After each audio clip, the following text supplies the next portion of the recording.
Yo, Peace, peace. Greetings to you all. It's your brother Naheem, BKA Lord Abba, aka Mr. Just the Facts. What's going on, brother Logic?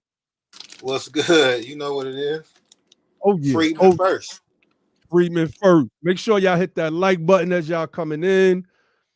Make sure y'all share the video out. We're gonna have a discussion about the Pretendian, the chief Pretendian, Dane Calloway tonight. We're gonna really break down some of some of his silly claims and y'all know what it is, man. Make sure y'all hit that like button, share the video out. If you're new to the channel, subscribe. If you want to support the channel, use the super chat. You can also support by using the Cash App at BETHEPOWER. You can also support by becoming a monthly contributor via Patreon. Let's let's get this conversation going. Peace to everybody that's joining in.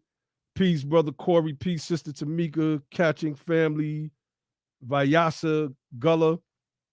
Um, I was just over on Sarnetta's channel having a conversation, and I was hoping that the conversation would go in a certain direction. When they got to the question about consciousness, what is consciousness? There's so many ways to answer that question outside of the actual definition of what consciousness is. And I mean, peace, shalom, Yisrael, we have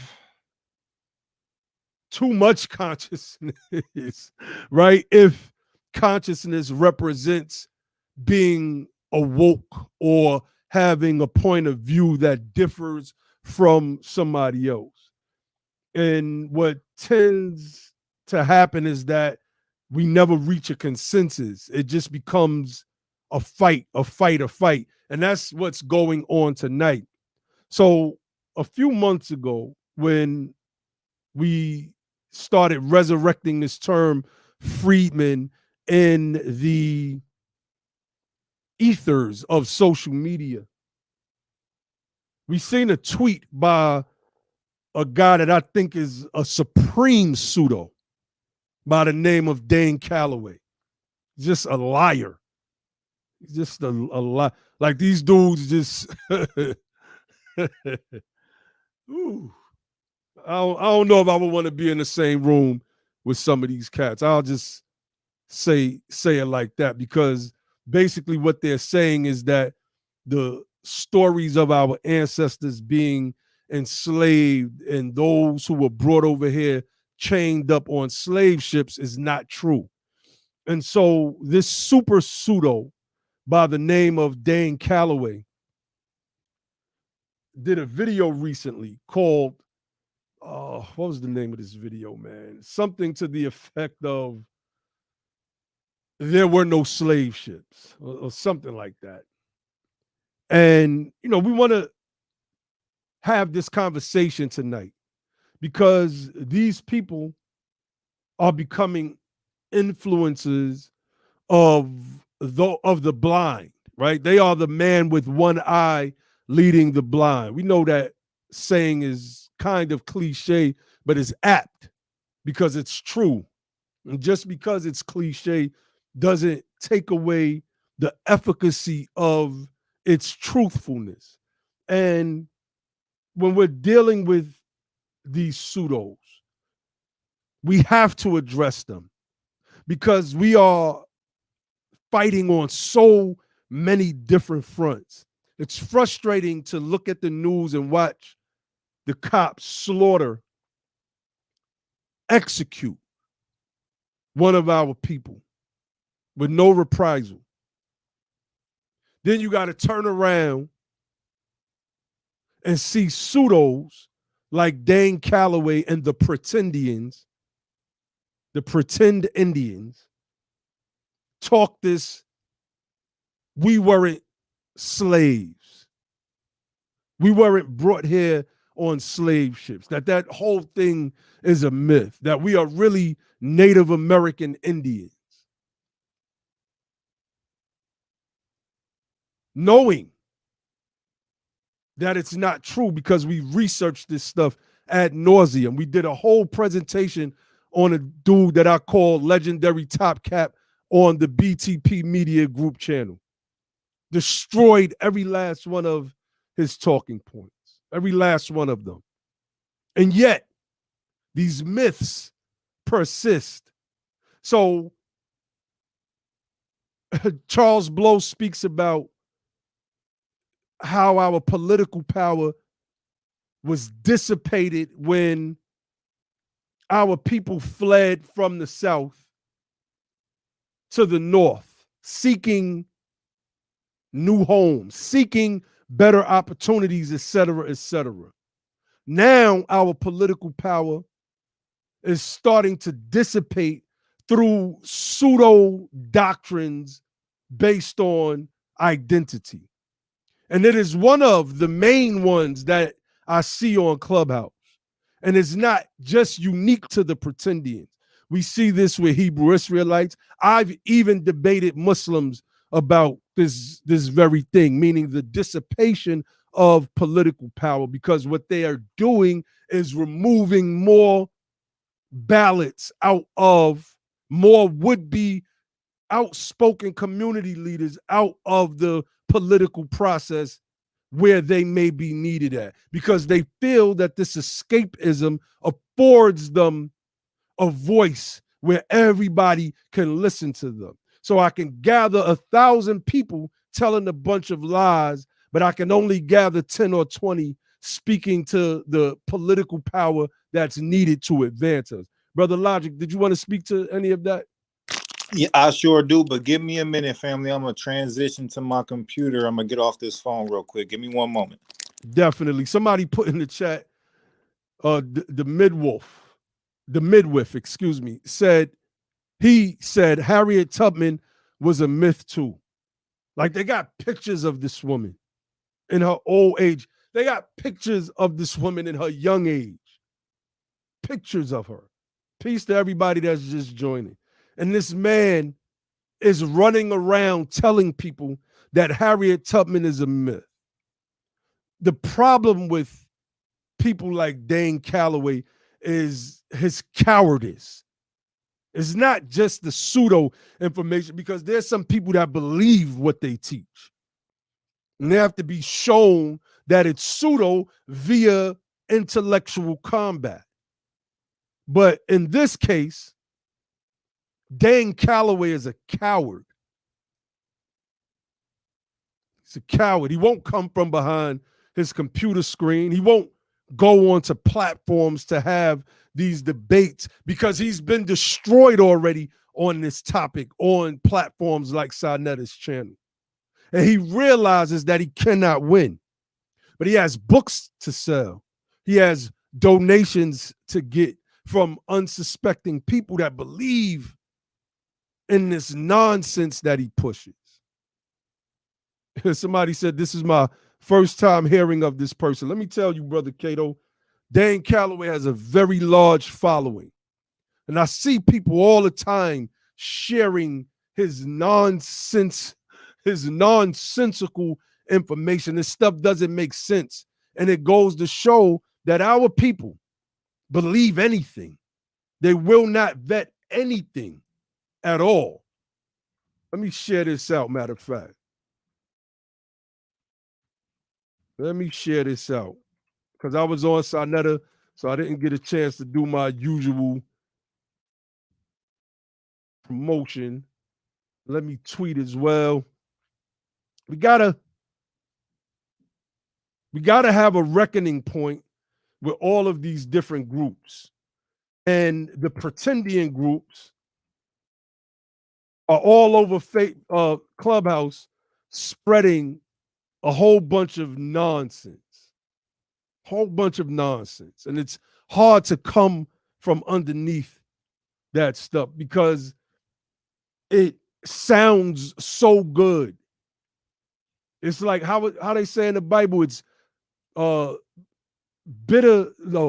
sweet to the mouth, but bitter to the belly, because you can't digest it. We had a young sister on the BTP youth channel with my daughter. It was one of my daughter's friends when we were doing the BTPU, and she kept saying the Indonesians.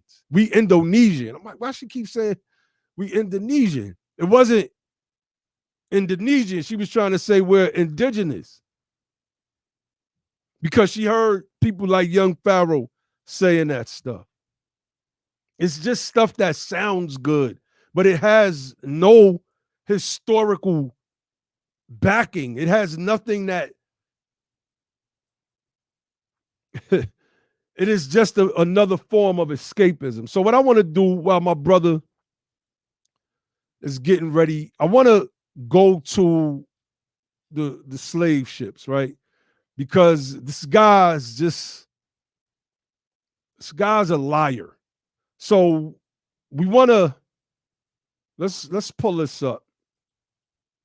Let us pull this up. All right, this is from Wikipedia. Notable slave ships. Let's go to what the article says. The article says slave ship. Let's read. Slave ships were large cargo ships specially built or converted from the 17th to the 19th century for transporting slaves. Keyword, or converted. Such ships were also known as guineamen because the trade involved human trafficking to and from the Guinea coast in West Africa. So let's go to notable slave ships. And I did a note on Facebook some years ago on this because you have some of the Moors.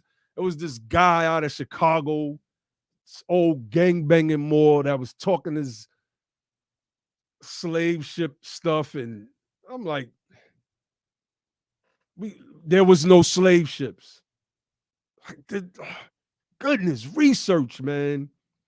Research.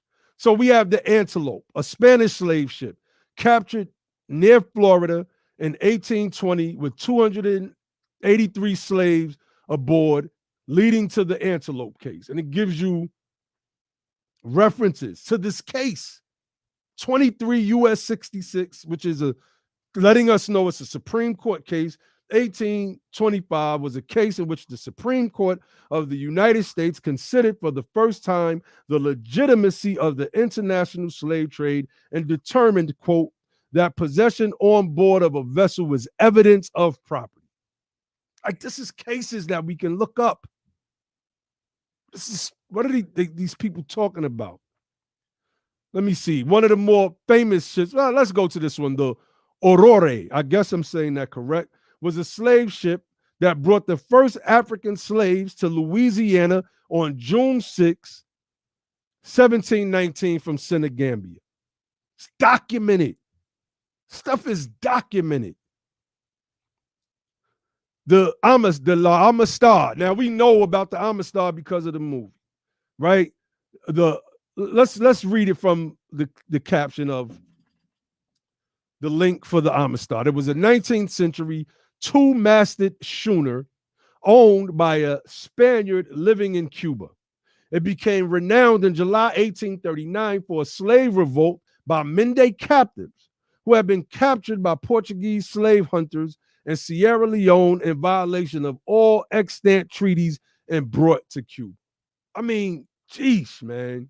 It was another ship, another case that we can find in the Supreme Court in the United States versus the Amistad. The Beek, whatever that says, I'm not going to try to pronounce it. The Dutch West India Company slaver. If you're familiar with European history to any degree, then you'll know about the West Indian companies out of Europe. The Brooks. I mean, I'm not going to run through all of these. Here's a more famous one, the Clotilda, burned and sunk at Mobile in 1859 or 1860. If I'm not mistaken, this was let me see. The schooner Clotilda was the last known, I wasn't mistaken, U.S. slave ship to bring captives from Africa to the United States, arriving at Mobile Bay in autumn 1859 or July 9th, 1860, with 110 to 160 slaves. The ship was a two-masted schooner, 86 feet long with the beam of 23 feet. You know, my energy is because it's crazy that we have to go through this. There are paintings of these ships. Paintings. This is a sketch of a ship called the Veloz that was illustrated in 1830 that held over 550 slaves. So people say, you know, where did they defecate and relieve themselves? Yada, yada, yada. Oh, they were able to do that and they still made it here. There were stations that they would dock at before reaching their final destination. Like, if you don't study the history, then naturally you're going to be ignorant to what these trips entail. It's ridiculous at this point that we have to fight because you have people like Dane Calloway, who's I'm now the word grifter is really a good term to use, because y'all jump in at any moment. We got brother Ali. Man, it's not even the term grifter. The term goofy is appropriate. You understand? So we got a goofy. You understand? So I wanted to get in earlier, but I mean, I'm glad I got my situation together, and we can just talk about it, family. Now, you got a brother who's using, and this is why, you know, logic is so important. You know what I mean? You have to use logic. The brother logic or the concept of logic? Both.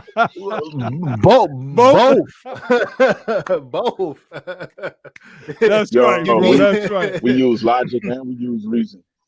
Logic, you know what I'm saying? And that's what logic is about, good and sound reasoning. You know what I'm saying? That's what logic is. So you have to understand, right? The same premise falls on its face when you use it to analyze other similar situations. So they say, right, we're gonna go into all of this goofy shit that he talking about, because he said, and a lot of them say this, where are all the slave ships? Like, slave ships are still supposed to be sailing the 7 seas and being docked and all this other shit, right? So we can use that with anything. Where the hell is anything at, right?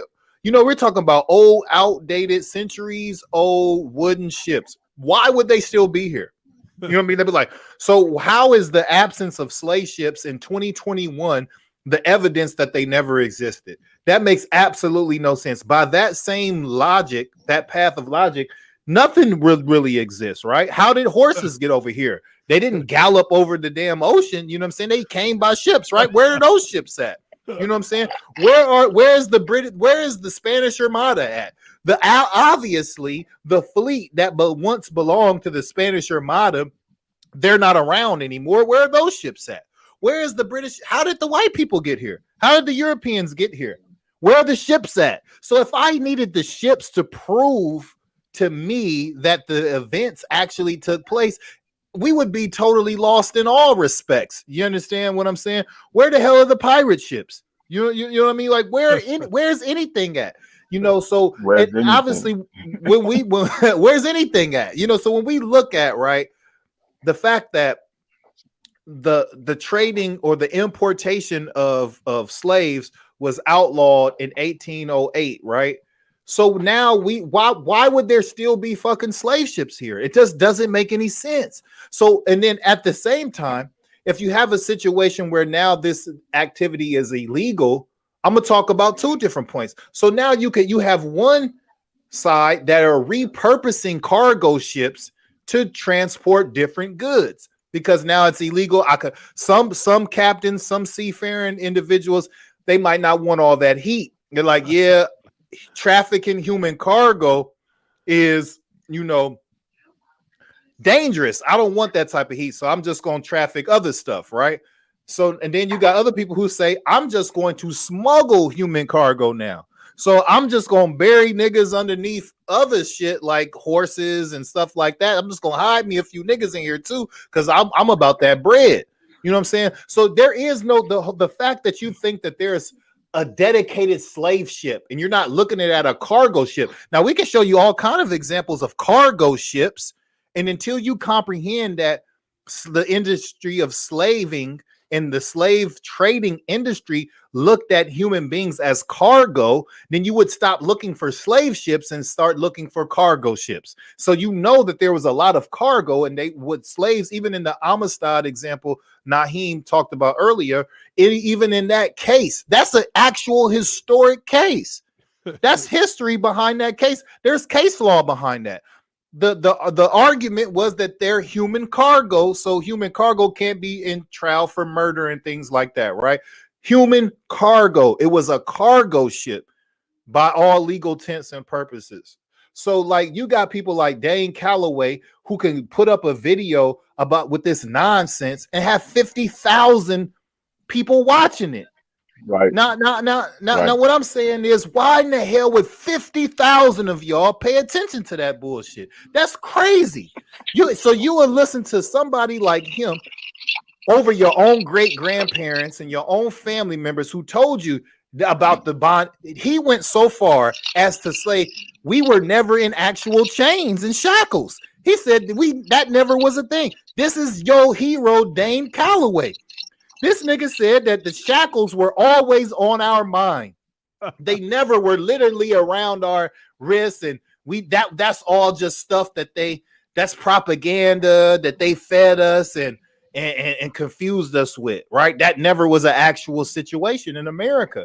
And that goes against all actual history. But because Dane Calloway puts his computer on and yells at you, you believe him. 50,000 of you should be ashamed of yourself. Right. And y'all on that platform, they talk about teach, Dane, teach. What is he teaching you?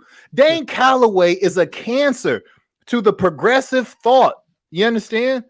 Dane Calloway is retarding the public. He's making you retarded.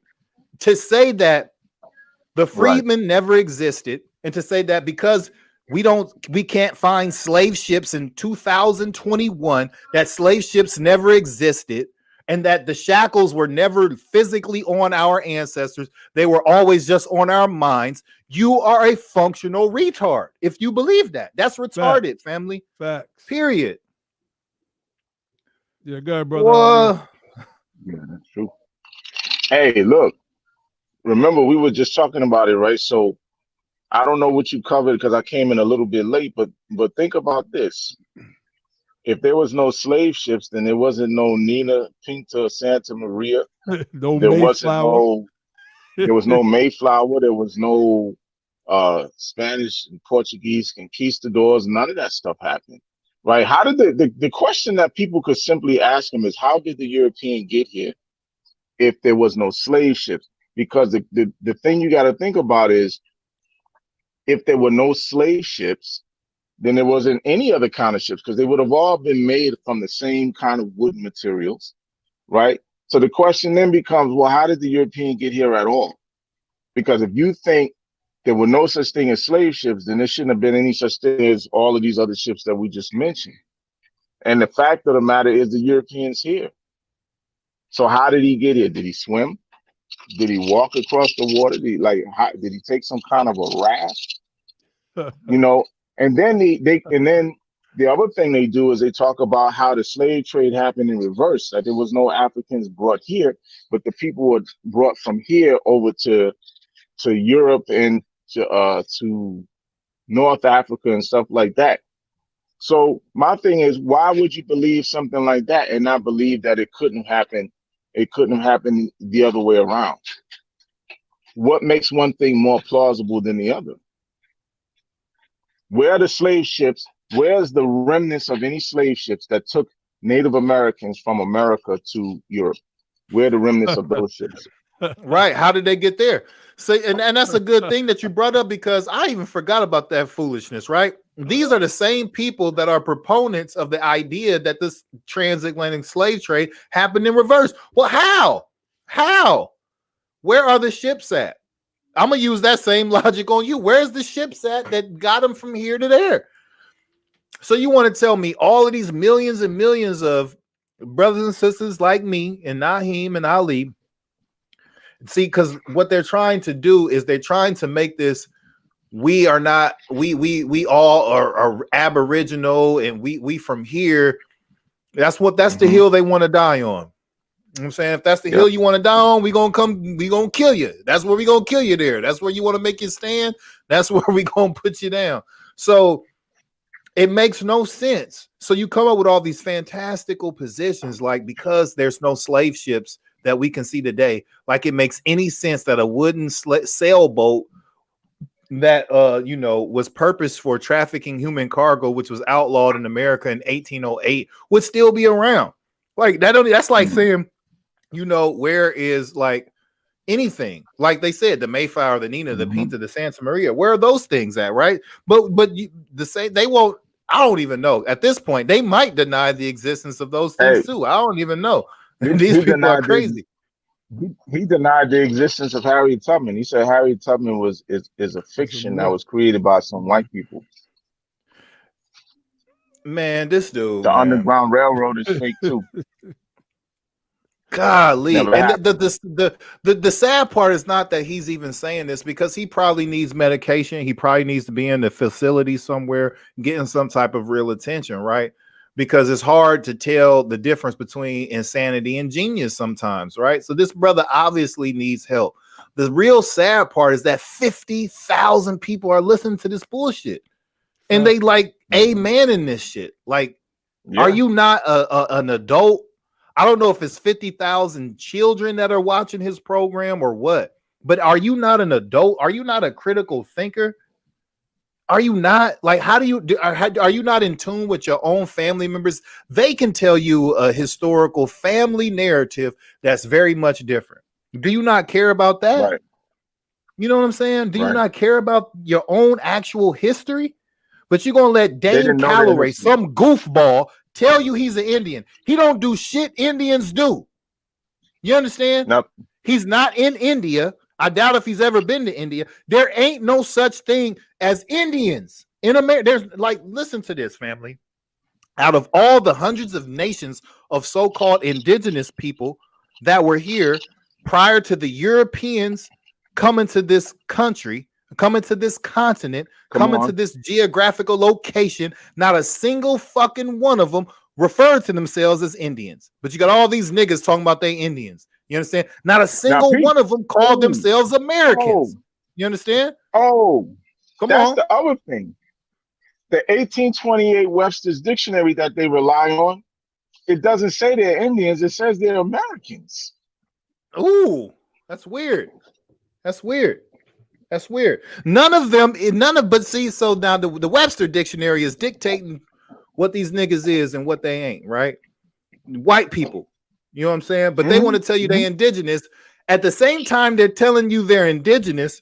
They're telling you that they're Native American Indians. This ain't India, right? None of the nations that are so-called aboriginal to this continent or this geographical location ever referred to themselves as Indians prior to some Europeans calling them that. None of them ever referred to this landmass as America prior to some Europeans calling that, and the European cartographers labeling this landmass that. None of them called themselves Indian or American. So how in the fuck you will tell me you're an Aboriginal Native American? Make it make sense, family. Come on now. And Aboriginal is really flower. We're gonna pull it up. Don't worry about it, sister. We're not lying on your good brother Dane. I'll pull the video up and show you him saying it out his mouth. We're not lying. We don't need to lie on that, brother. I'm trying to save you and people like you from this type of ignorance and foolishness. You understand? And then what did we lie on this brother Dane Calloway? Because the good brothers at Be the Power, we're not liars. What did we lie on the brother about? Please let us know. What did we lie? What lies did we tell on Dane? Hey, bro, I sent a link to a slave ship, the remnants of a slave ship that was found off the coast of Alabama or something like that. You might have covered it already. Maybe you went through that.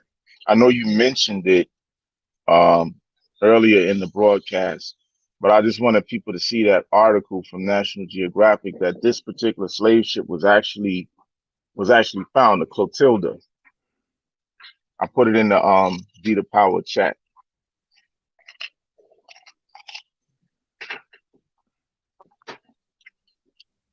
Can y'all see it? What's that? That's it. This the What is article. I that? see a. Oh, that's a okay.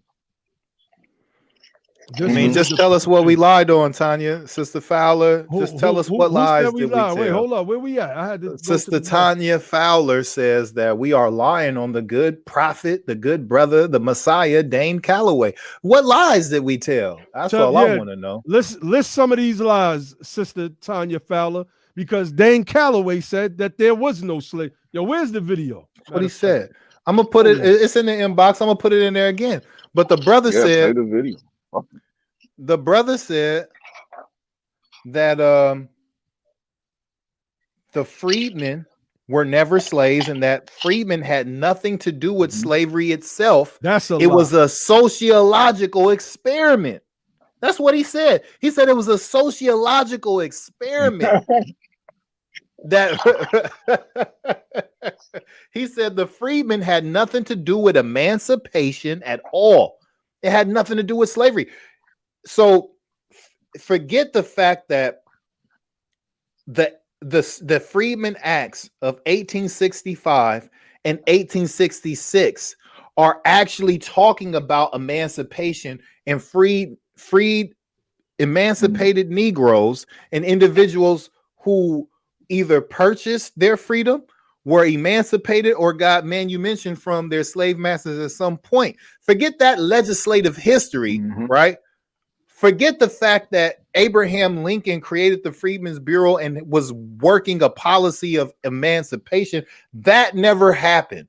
There's no such thing as the freedmen. And if there is, it's all about a social experiment. This is the kind of conspiracy pseudo nonsense that makes our people like a joke. You know what I'm saying? Look, I got it like pulled up. Real quick, Brother Logic. I got it pulled up on the screen.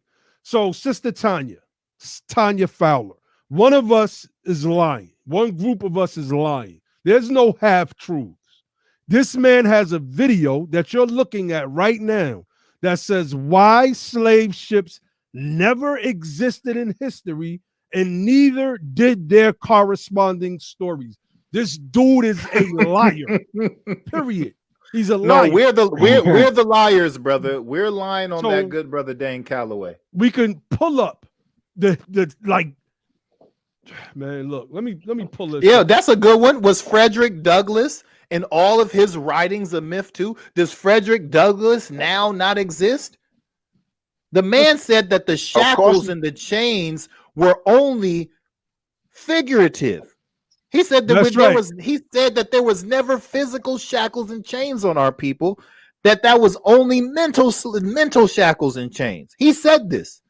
Now, this is in a video that's like 6 days old. Let me read this real quick, y'all, because there's one of the survivors, one of the last slaves that were brought on this ship lived, I believe, into the early 1930s, I believe, if my memory serves me correct. Let me read this real quick, y'all.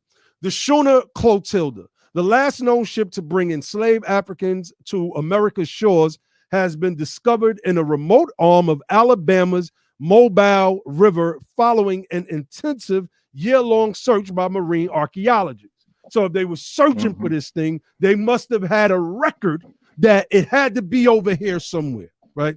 It says descendants of the Clotilda survivors have dreamed of this. Descendants of the Clotilda survivors have dreamed of this discovery for generations, says Lisa Demetropoulos Jones, executive director of the Alabama Historical Commission and the state historic preservation officer. We're thrilled to announce that their dream has finally come true.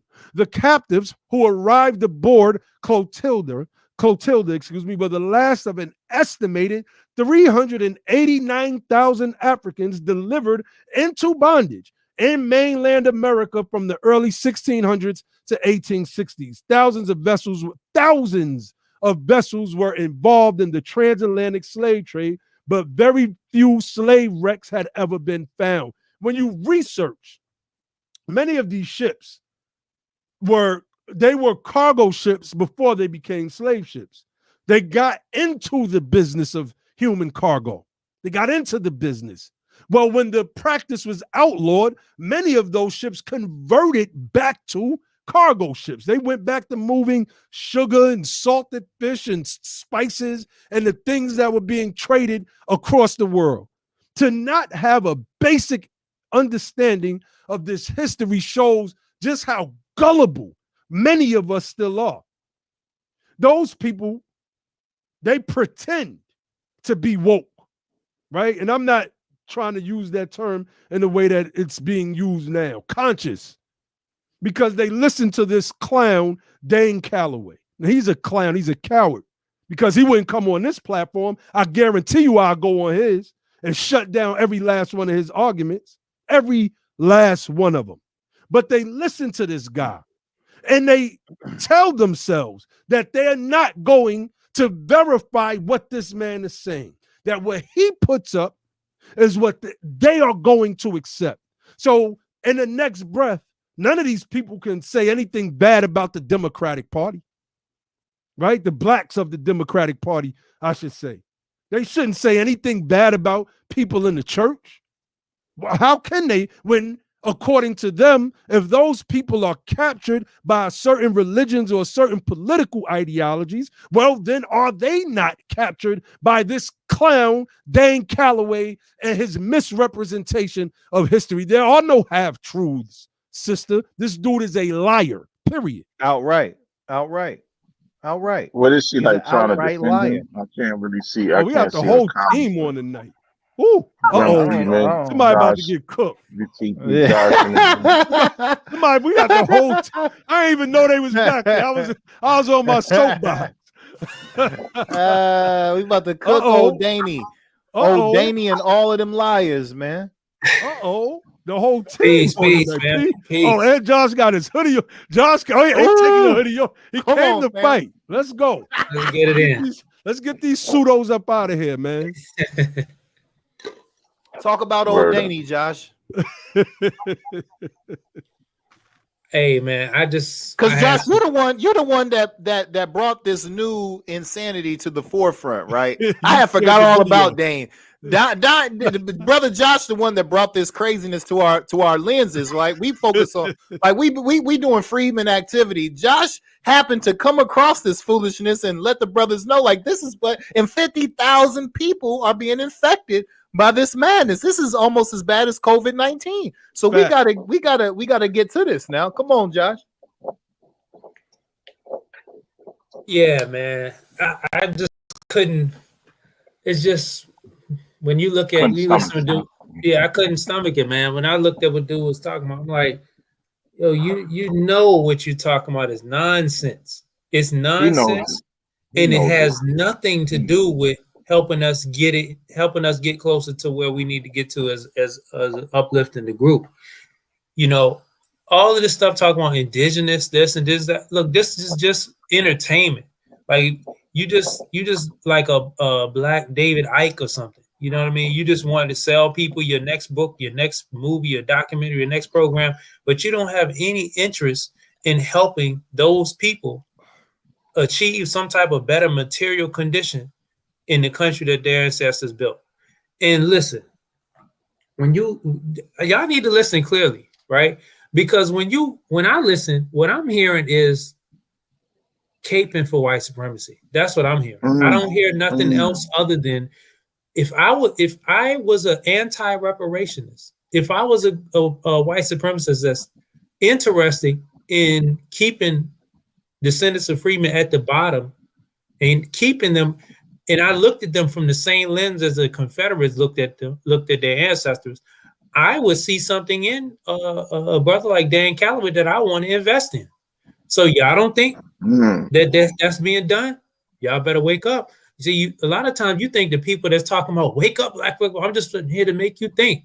No, this is the person that's here to sell you out and to improve his life, like keeping you caught up in fantasy land, as opposed to helping you advance for real in this country, you know? And that's what it's about.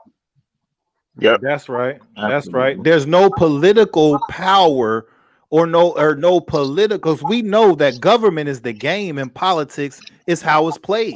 What is the benefit of trying to convince all of our people that all of the ancestors that we've ever been taught about are really Indians? What is the political significance of that, right? They want to tell you Frederick Douglass is an Indian. Harriet Tubman was an Indian. Nat Turner was an Indian. Ida B. Wells was an Indian. That's not true, family.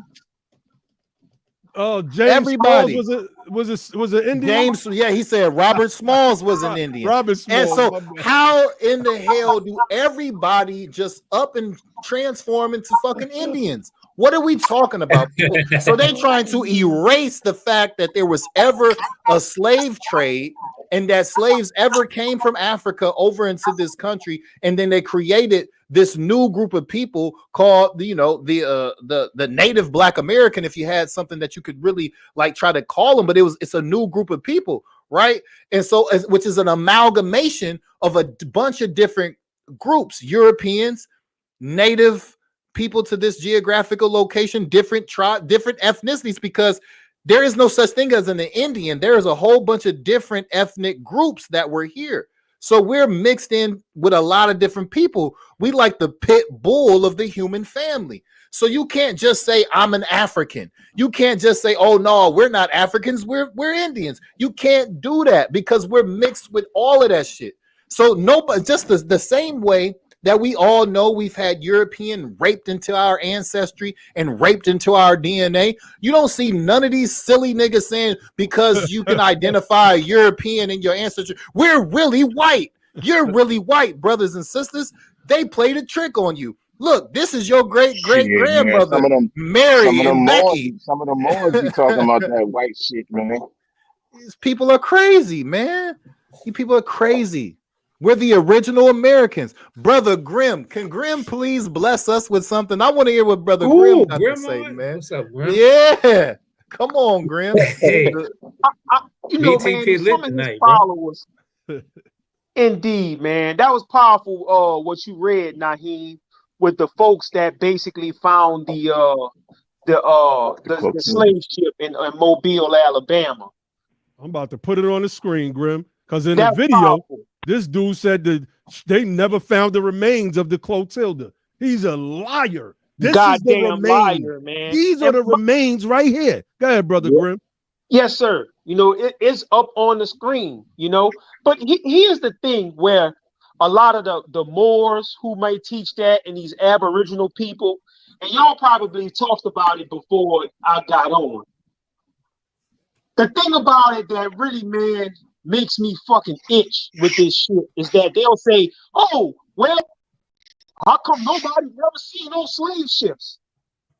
Think about what the fuck they saying. We're talking about vessels that were built, seagoing vessels, right? That were built of wood and nails and iron. You follow what I'm saying? That decay, they rot, they sink. You understand? Some of them were repurposed, like you said, as cargo ships. You know, after the slave embargoes and stuff started to hit them. We're talking about stuff.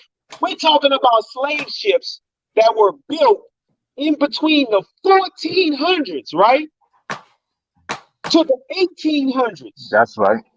And these motherfuckers will try to put the burden of proof on you to tell you where the hell are these 300-year-old vessels when we have ships that were built in the early 1900s that's not even here no more. That was word. Where's the Titanic? Where's the remains of the Titanic? The Titanic never existed, Ali. Right.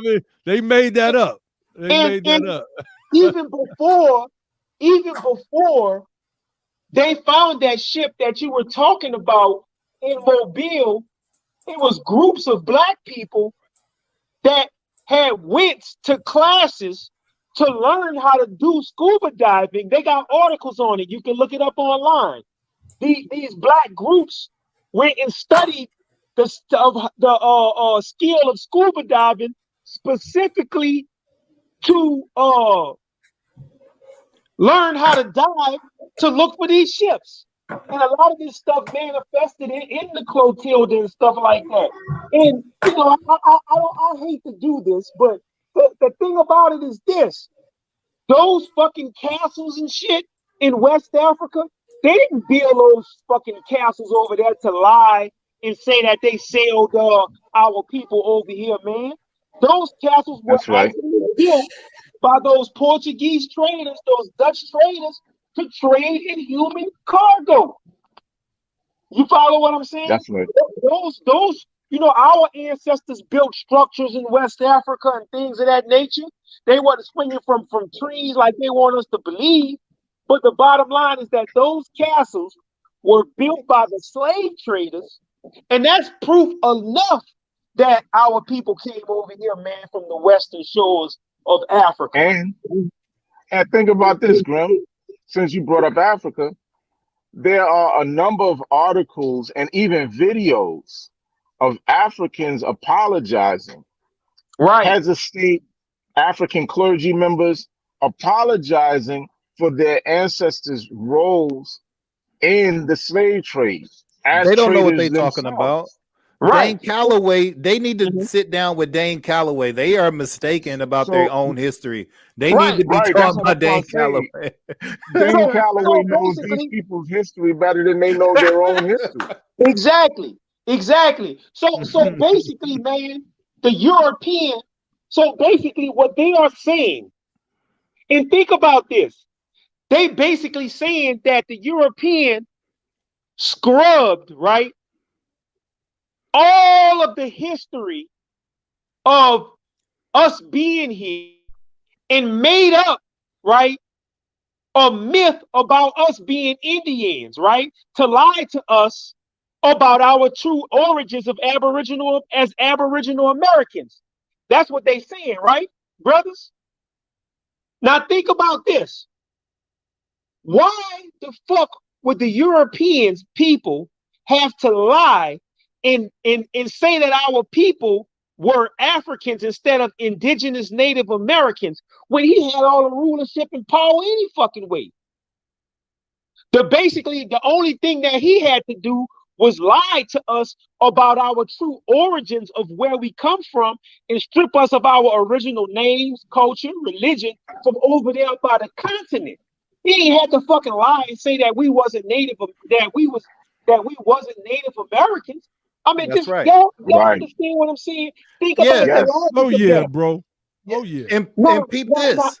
I always take, I'm gonna say this last thing, I always take Louisiana as an example. When the Europeans came over here, the establishment of the Louisiana territories under the Spanish and the French were absolute failures. You understand what I'm saying? Because the sailors came over here first. They couldn't do nothing. So what they did was they went into the jails and they got the criminal class of the French to get them over here to work the land and stuff like that and expand for colonization. That shit failed. You follow what I'm saying? They went got them damn Indians and they tried to do the exact same thing with enslaving Indians. That shit was a failure. This place called Louisiana did not pop off until they started bringing the people over here that some of our brothers and sisters sold into slavery. Yes. When, Yes. When the people come over here, that's when Louisiana started popping off. That's right. As a colonial post for the Spanish and the French. Y'all follow what I'm saying? So, hell yeah, I follow you. If Louisiana, and this is a historically documented fact, if Louisiana was a how could it have failed if they had enslaved the indigenous Native Americans that was already here? They wouldn't have needed no goddamn African. That's right. Let me get on that thing with you, Grim. Let me get on that with you, man, because you went right where I was trying to go, bro. First and there's two different things, right? So first and foremost, you never see these pretendians They always call themselves, you know, the same tribes that all own slaves, right? The Creek, the Choctaw, the Chickasaw, the Cherokee. They always call themselves some of the same nations, all that own slaves. You don't never hear none of these Pretendians saying, "Oh, I'm Comanche. Oh, I'm Apache. I'm Chinook. I'm Black Hawk." You know what I'm saying? You always hear them referring to a tribe that had slaves. You don't never hear them talking about that they're none of these other tribes. You know what I'm saying? None of these other nations, right? You don't never hear them saying, "I'm a Comanche. I'm a Navajo." You know what I'm saying? They don't never hear them doing that. They always the same tribes that had slaves. Ain't that ironic? But no, you're Aboriginal though. But you just so happen to be a part of all of the fucking slave owning tribes. None of the other ones that didn't own no slaves. Okay, let's move on, right? So let's go to the next phase, right? Like Grimm was just saying, right? If we, all of us was already here, you know a tree by the fruit that it bears, right? When the European got over here, it was nothing but people running around in panties and sackcloth. There was no agricultural system. There was no system of real trading. There was no architecture. It was just wide open. You understand what I'm saying? When they brought a different group of people over here, then you start seeing an empire be formed. You understand? You start seeing architecture be manifested. You understand? You started seeing trade, international trade. You understand? These Pretendians, they have accomplished nothing. You understand? I don't give a fuck who was related to them. Show me the historical evidence of Aboriginal or indigenous architecture don't go all the way to Chichen Itza and where the Aztecs and all that shit was at. No, go into North South America. Carolina, go to Louisiana, go to Mississippi, go to Florida, go to Virginia, go to all these places that we from, and tell me where the architecture was at. Where was the system of trade? Where was the high civilization at? Where was it? You had a bunch of people running around in pants. This is when the world had already had forged iron, built castles, pyramids, Right. had science, architecture, astrology. You had Moorish Spain, had laser cut precision marble, street lights, air conditioning, all that shit. And you come over here, these motherfuckers don't got nothing. They don't got shit. You gonna tell me that's who we are? You got us confused. You understand? Right. Now people come from the people who build empires, scientists, architects, right. You understand? Medicine. We came over here to America. They brought us over here to America, and we took what the Indians had thousands of years to parlay into an empire and built the greatest and wealthiest nation in the world. That's how you know we not the same people. You understand? Because we came here and say, what are y'all doing with all of this? You understand? You running around chasing buffalo and building teepees and shit, and you can build a whole empire out. What are y'all doing? You understand? That's what my ancestors did. I got one word to say to them mother mugs. Excuse my language, y'all. Rice. R-I-C-E. Huh? I'll just put that up on the screen. Rice. If it was not for the black woman in her knowledge in the science of rice cultivation, these motherfuckers would have starved over here. They knew what they was doing, and Cato probably know about this too, because he's from those areas. That's right. They said rice was queen, cotton was king, and rice was queen. Rice was queen, exactly. And that wasn't the thing that the European knew how to cultivate like that in mass. See, they didn't just go pick up. They knew exactly who the fuck they wanted to bring over here. So there were certain tribes of black women that had millennia and millennia of knowledge passed down to them in the science of rice cultivation. And that shit changed the whole dynamic of Euro-American culinary science. When you get down to it. So they were able to stretch it. If they had chicken and rice. They was able to fucking stretch the meals of the shit that they couldn't even produce enough of. So rice was able to stretch the meal. You got okra. You follow what I'm saying? And down here in the South, we got gumbo. You follow what I'm saying? All Peanuts, that, Boy, brother. my grandma used to make some Peanuts crazy too. gumbo. that You stuff know? comes Peanuts from too. African. That stuff comes from African That's right. culinary sciences that were brought over here with Where the is the slaves. Indian gumbo? Where's the buffalo gumbo at? Where's the Right. Indian The gumbo? mandate. And I'm gonna say this and I'm gonna shut up. The mandate, when they took those NAR people and those mandate people that they talk about, see, those people were masters of metallurgy, like what Logic was saying. So when they pick these people, they say, bring me some of them sisters that cultivate the rice, bring me some of those brick makers, bring me some of those iron makers. New Orleans, the French quarters in New Orleans is filled with old ancient ironworks created by Mandinka and Mandate slaves who knew and understood the science of metallurgy. They ain't learned that shit from no fucking Plains Indians and shit, and them dudes like Roger was saying that was walking That's around right. in mud, man.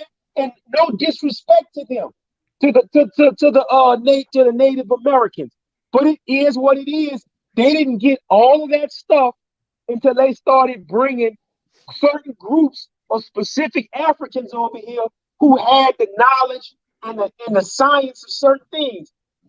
Abdul Rahman, the Muslim slave that they brought over here, right over there in Natchez, Mississippi. That white man, when he brought Abdul Rahman, right, he spent his last dollar to buy that slave, right? By the time his life had ended, the knowledge that Prince Abdul Rahman had as a slave made that man what's equivalent to a millionaire today. That's right. Just by owning one slave. And that's all I got to say, y'all. Let me Fire, brother. let me yo, definitely. I was just wishing I had something to do the Funk Master Flex bombs. Straight up. Right? Straight up. What are they I wanna talking go about, to bro? a source, right? I tell people, and I was gonna pull this out tonight when I was on Sinetta. Hold up. Go ahead. All right, Go ahead. I seen something that made me almost lose my mind. Go ahead. All right. We gonna get to it. I'm gonna be quick. This is from a book called The Walking Quran by Rudolph Bilal Ware. Powerful book because this brother went into West Africa. He's from the University of Michigan, and he wanted to prove that Islam was not coterminous with slavery, meaning it is not something like Genesis 9:25 verses through 9:25 through 27 in the biblical narrative. That is the justification of the enslavement of our people. That cannot be found in the true text of Islam, which is the Quran, right? I want to read something real quick from page 116. He says that Clarkson was unequivocal that the Al-Imami, which is another which is a West African word that means the Imam, abolished not only the trade but slavery itself sometime before 1787. His next step was to prohibit the sale of the persons of men and to abolish personal slavery in his own dominions, giving encouragement to agriculture and manufacturers in their places. These assertions are among a number of sources explored below that suggest that this African Muslim state may have been the first in the modern world to abolish the slave trade. You see, in chapter 3 of this book, Rudolph Bilal Ware is talking about the West African slave trade. There is an interview on right here on the Be the Power channel where Rudolph Bilal Ware is being interviewed by, I want to say, a curator of the Smithsonian. I could be off on that. I believe it's the Smithsonian. And that is the topic of the conversation. This book, chapter 3, dominates that conversation because it is about the slave trade in West Africa. So this is, right? We don't go to certain sources. Most of our sources are here. But here we have a book that is speaking about the other side of where the people are being taken from. This stuff that Dane Calloway has no sources, none. Listen, look, yeah, go ahead, Brother Ali. There are multiple sources of West Africans and their accounts of the history of what took place in their countries and their lands with their people. They have their own historians. They don't need Western historians to tell them what happened in their countries. So the very fact that they know what happened, that they acknowledge it, they've written on it, they speak about it in their universities, their tribal leaders, the leaders of their nations, their religious leaders. I sent you a video link. All you got to do is play the video. People, you can see them actually saying it out of their mouths that they apologize for what happened. Like this don't and they're over there in Africa. These are different leaders from Africa. Don't think that you don't get so beside yourself and arrogant that you think you know these people's history better than they know their own history in their own homelands. Like this is ridiculous. So you can't debate. It's not. To me, it's a non-debatable fact of history. The slave trade happened. The fact that you have people on the African continent who acknowledge it and know that it happened and speak about it and apologize for their ancestors' roles in it lets you know that they know that it happened. They acknowledge it. It is what it is. Has nothing to do with finding a slave ship. Like Brother Grimm said, we got to bring this point home one more time. We don't have the remains of the Titanic. I don't know about it. If they are somewhere around, I don't know anything about it. But think about how deep some of that water is too. If some of that stuff sinks, I think as a matter of fact, they found the Titanic. I saw a program where they found the Titanic, but it's so far down. It's so far down they can't bring it back up. Yo, right. And we talking about wood, Ali. The Titanic was metal. We talking about I was about to say that. You motherfuckers asking us to find a 300-year-old fucking boat made out of wood and putting the burden of proof on us. It's crazy.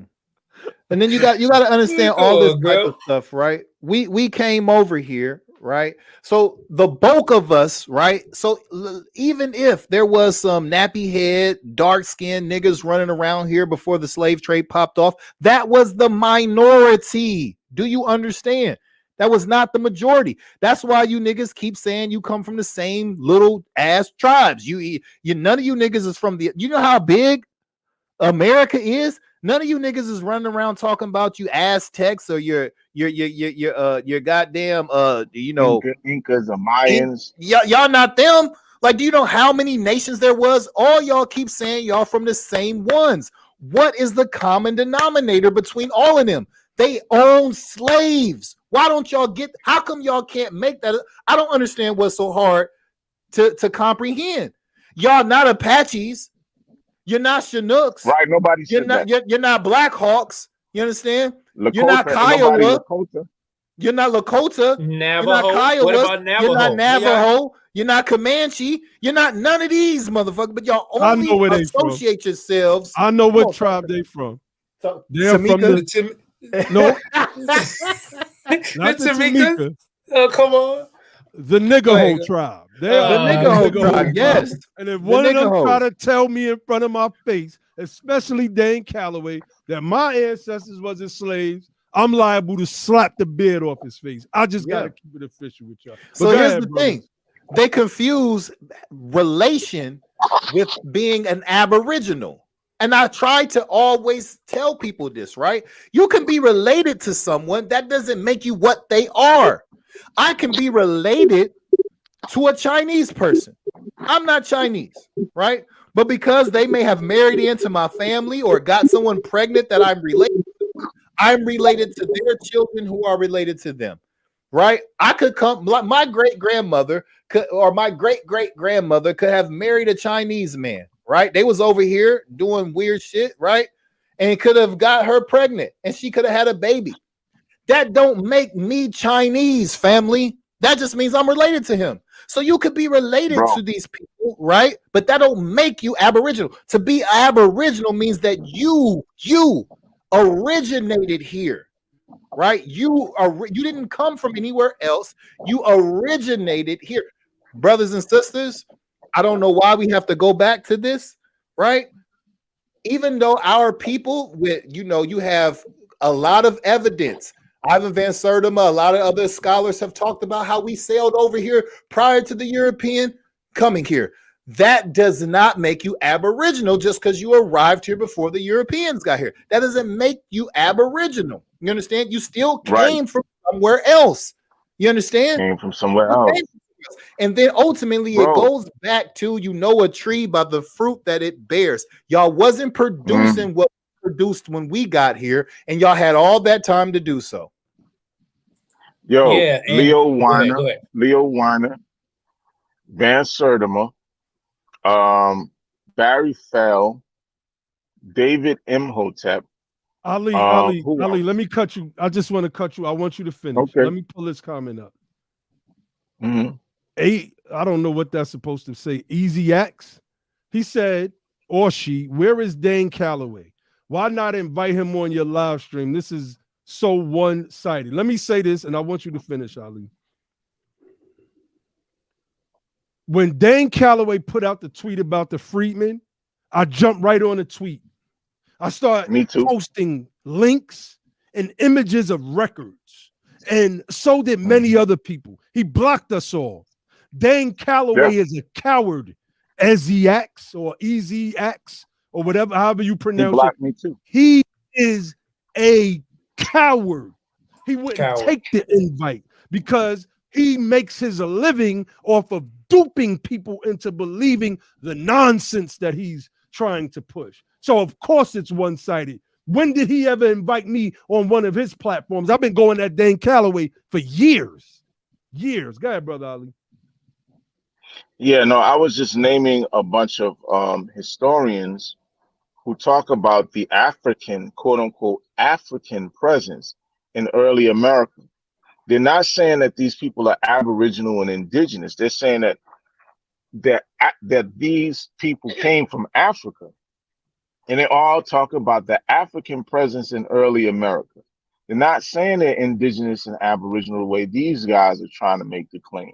And it is very odd that everybody comes from the 5 civilized tribes. It's very, very odd that those are the only tribes that any so-called Black people actually seem to come from. Even the one, the Olmecs, nobody's actually, you ever notice as Black as the Olmecs look that none of these people are actually claiming to be Olmecs? Nah, of course not. Nah, they ain't got none of them. They ain't got none of them tribes. Ones, and nobody ever claimed to be them. None of them tribes. If we native and indigenous to the land, we supposed to be from coast to coast, right? We supposed to be coast Navajo, to coast. And we supposed to be, Cherokee and Seminole, or well, we already got it to Seminole, or all of these. We supposed to be coast to coast before the European get here. Not everybody stuck in the southeast United States. But I want to go ahead. No, I'm just add on to what you were saying, especially when they try to use the Olmecs as one of the earliest presence of our people here. Then why aren't we more saturated on the West Coast? Why all you niggas from the South and the East Coast then? Right. Because you got Charleston, you got Savannah, you got everywhere the white boys came. Virginia, everywhere the black Jamestown. boys came. That's where you niggas is indigenous. Where the Europeans set up their ports at.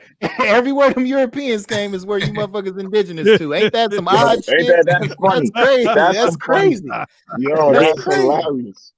You know, as a side point, and I don't want to get off the topic, but just real quick, I want to say as a side point that one of the last generals, and I don't know if we talked about this on the other shows we did on this, one of the last generals of the Confederacy to submit to freeing a fucking slave was a Native American.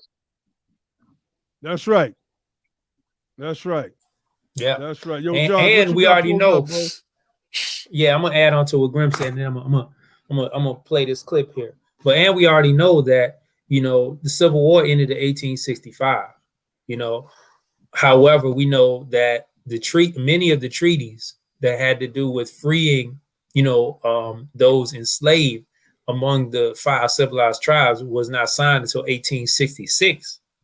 So, and a lot of those people were denied citizenship into those tribes for as recent as last year or 2017 or something like that, very, very recently. So, but what I want to get into is I was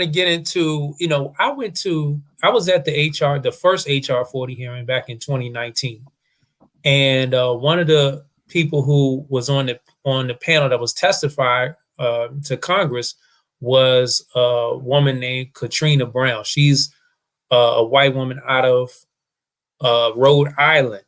And she testified that her family was the largest slave trading family in American history. They had the largest fleet of slave trading ships. And understand that when people say, well, where are the slave ships? Look, man, these ships weren't, like Grim said, you can't find a lot of the ships made out of steel, but you want somebody to find ships that's centuries older made out of wood.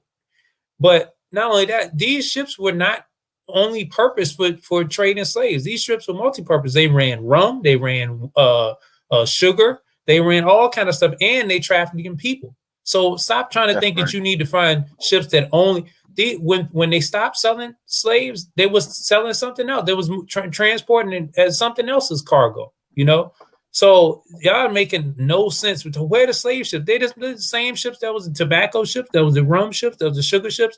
They're slave ships too, So let me play this clip here because Katrina Brown talks about, this is coming from her documentary. But I'm so glad you playing this too. This was one of the most powerful statements at the hearing. I'm so glad you playing this. Yeah. Now this is from the documentary. This is not, I purchased the documentary. But I'm just gonna play a short clip from here. So hold on, y'all. Oh, you know what? I forgot to share the sound. Let me unshare it. Let me stop it. While you doing that, hold on. Y'all hit the like button. Share this video out. Let them know we cooking pseudos right now. Go ahead, brother. We cooking Pretendians and buffalo soup right now. We got this buffalo gumbo going on. Get you a servant. I just want to say this one thing too. While I was listening to y'all and I found it quite interesting. How did all of y'all lose y'all culture if y'all had no advent with slavery then? All y'all seem to be just as disconnected from your true culture and history as we are. None of you niggas is speaking the original language and worshiping the original deities of the Aboriginal people. None of y'all, you niggas is Christian. You understand? You niggas is going to church on Sunday. Y'all doing communion and shit.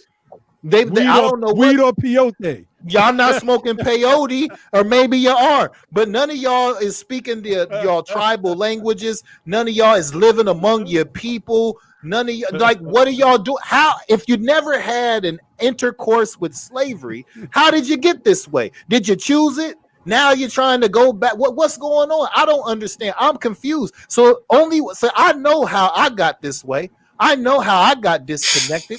I know how I got torn from my original people, you understand, and got turned into what I am today. I know that. How did it happen to you? Because you obviously run around here. Huh? Come on. We know how it happened to the Cherokee freedmen, how they got disconnected. That's right. We see them still fighting about it. That's right. Yeah, go ahead, Josh. All right, so I'm going to go ahead and play this clip right here. Hold on. I got it straight now. Into all this. That I found. Let me back it up just a little bit. Not only did the North dominate the U.S. slave trade, but slavery itself was legal here for over 200 years. There weren't many large-scale plantations. Instead, folks in the North would own 1 or 2, maybe 3 slaves. The enslaved Africans would do work like building stone walls. They say there were enough stone walls in early New England to reach farther than the moon.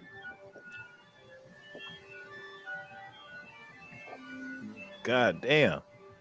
There's an old document in Newport, a petition from a local merchant. He was asking city council to kindly remove the slave whipping post from outside his storefront because blood was getting on his windows. if I try to get into my ancestors' boots, I find it very difficult. The stomach for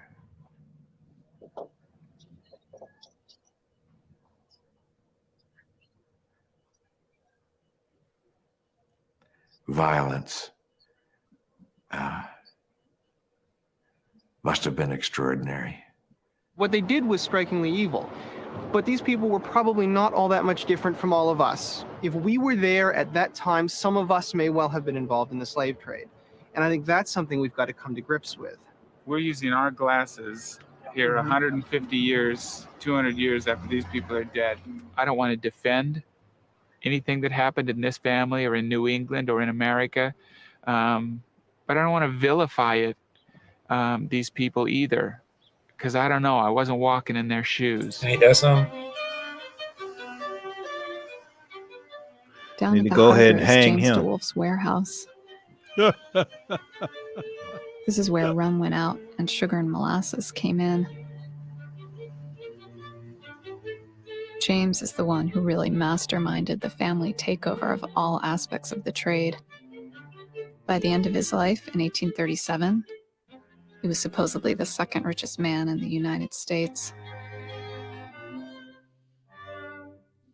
When my first son was born, I had a real question of, do I inflict this on one more generation? Will this be a burden for my son to be James DeWolf Perry VI? And I chose to do it. It's hard to break a chain like that once it's started.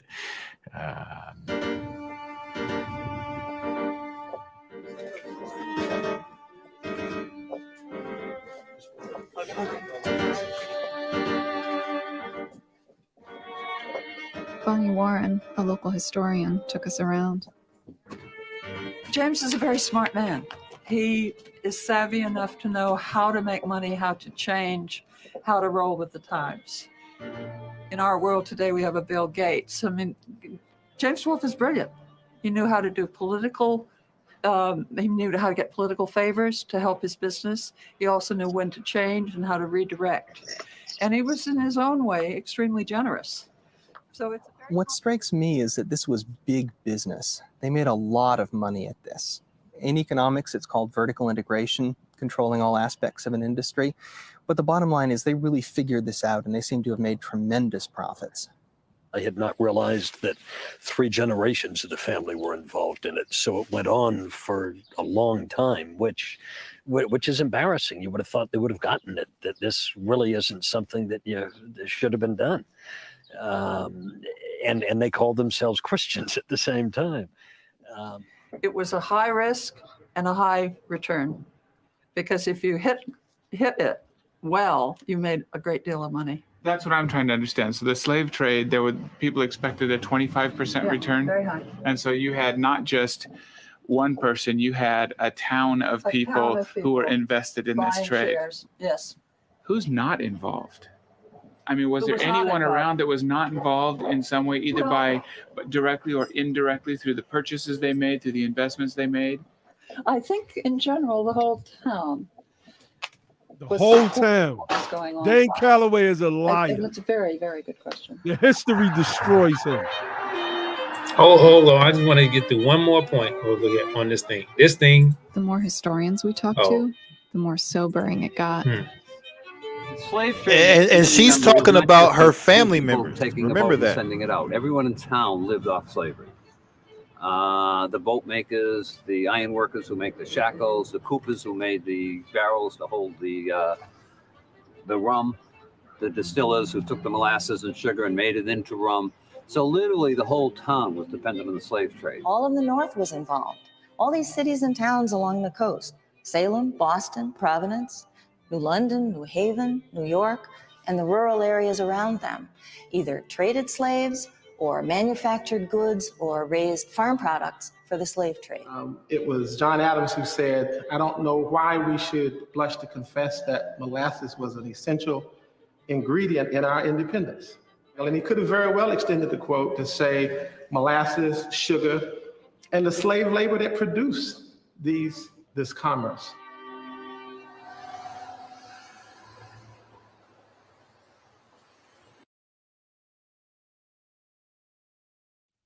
Ooh, that was powerful. I'm gonna stop it. I'm gonna stop it there. But I'm gonna put the link. I'm gonna put the link to that video. Yeah, Y'all let want to them go? know, because some people asking for that. Yeah, it is one that you're going to have to either rent or buy, though, because I had to buy that joint. But like, come on, how do you get around that? The history, the records of that town shows that the whole town was involved in slavery. Where was that at, Josh? this was Bristol, Rhode Island. Okay, Yeah. so we're talking about New England. But this is one family. This is one family. Right. That's what I wanted to say. She talking about her uncles and grandparents. She not talking about some people she don't know based on some armchair research. She's saying this is her family history. That's right. Let me share a story real quick. I was trying to find my peoples in South Carolina. This was about 10 years ago. So I start calling everybody. I've told this story on here before. Everybody with the last name Way in the phone book in South Carolina. Yeah, man, this could have even been longer than 10 years ago. Matter of fact, this was longer than 10 years ago. I start calling everybody with, so I reached this one guy, older white man.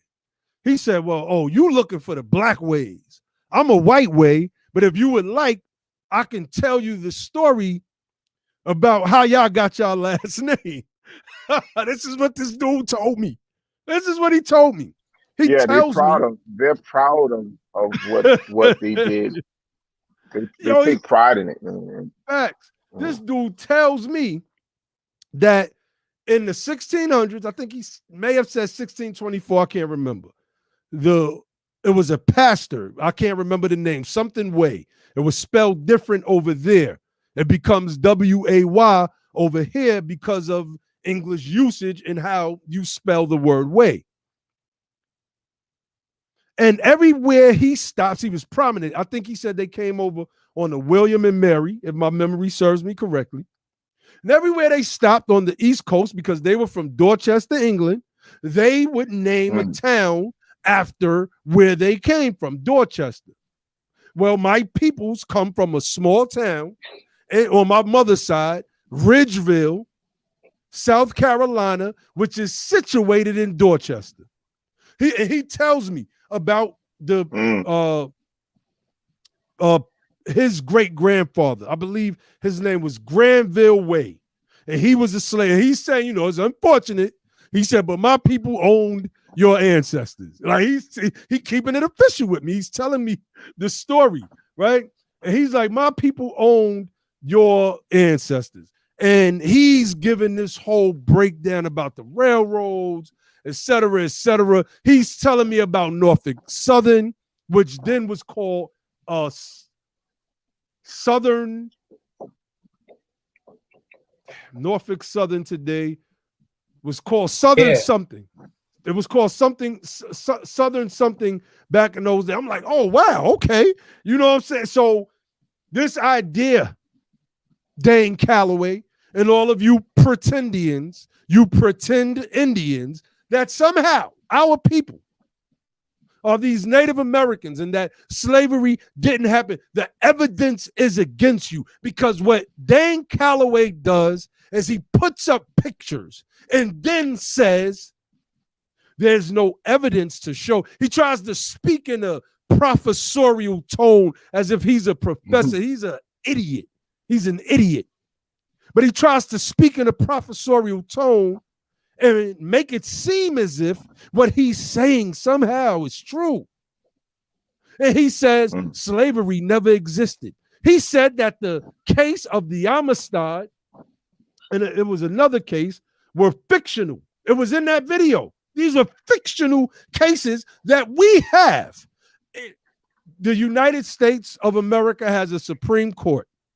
Every case held in that court can be pulled up to this day. Every holding, every decision. He wants us to believe that the Amistad case, for instance, didn't happen. That somehow someone, I guess, jumped into a time machine, went back in time and added the Amistad case into the Supreme Court records. This guy is a clown, family, and how any of you take this dude serious shows that we are still 50 to 60 years behind intellectually. Period. Period. Go ahead, Brother Ali. Man, powerful. Hey, look, I sent you something that I wanted you to let the people see. I don't know if it's really that important, but it was the video of the African leaders, a short clip, African leaders apologizing for slavery. I think that's something that people, you know, because we can find many articles, but I wanted people to see an actual video so they could hear and see the people, or this particular man who's a leader of some nation. I don't know if he's Ghanaian. He might be Ghanaian. But I just wanted them to see and hear. I'm gonna pull it up. Let me just do one thing real quick. I just want to show something, because the pseudologist is a real word. Look it up, family. A pseudologist is one who traffics in lies.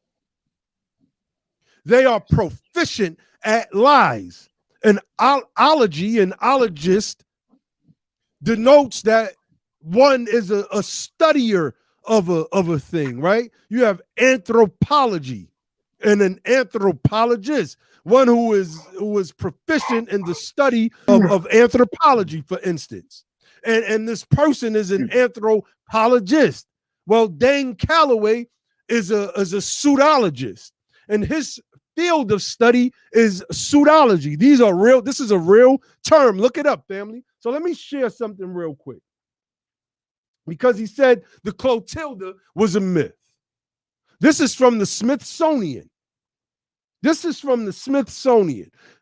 says researcher identifies the last living survivor of the transatlantic slave trade. Radoshi was 12 when she was kidnapped and sold to the crew of the Clotilda. You see her face, family. You see what happens is, like my brother Logic was saying earlier, is that her children mixed with the people of another tribe that came from the continent, who were probably already a mix of people, because the Clotilda was defying American law, still going to the continent of Africa and bringing fresh slave cargo over. This is what the history says. This is not what we are saying or making up or opining on. This is what the history says. In this documentary, she also talks about how, you know, if you understand that the slave importation of slaves was outlawed via the United States Constitution starting, I believe, after 1807.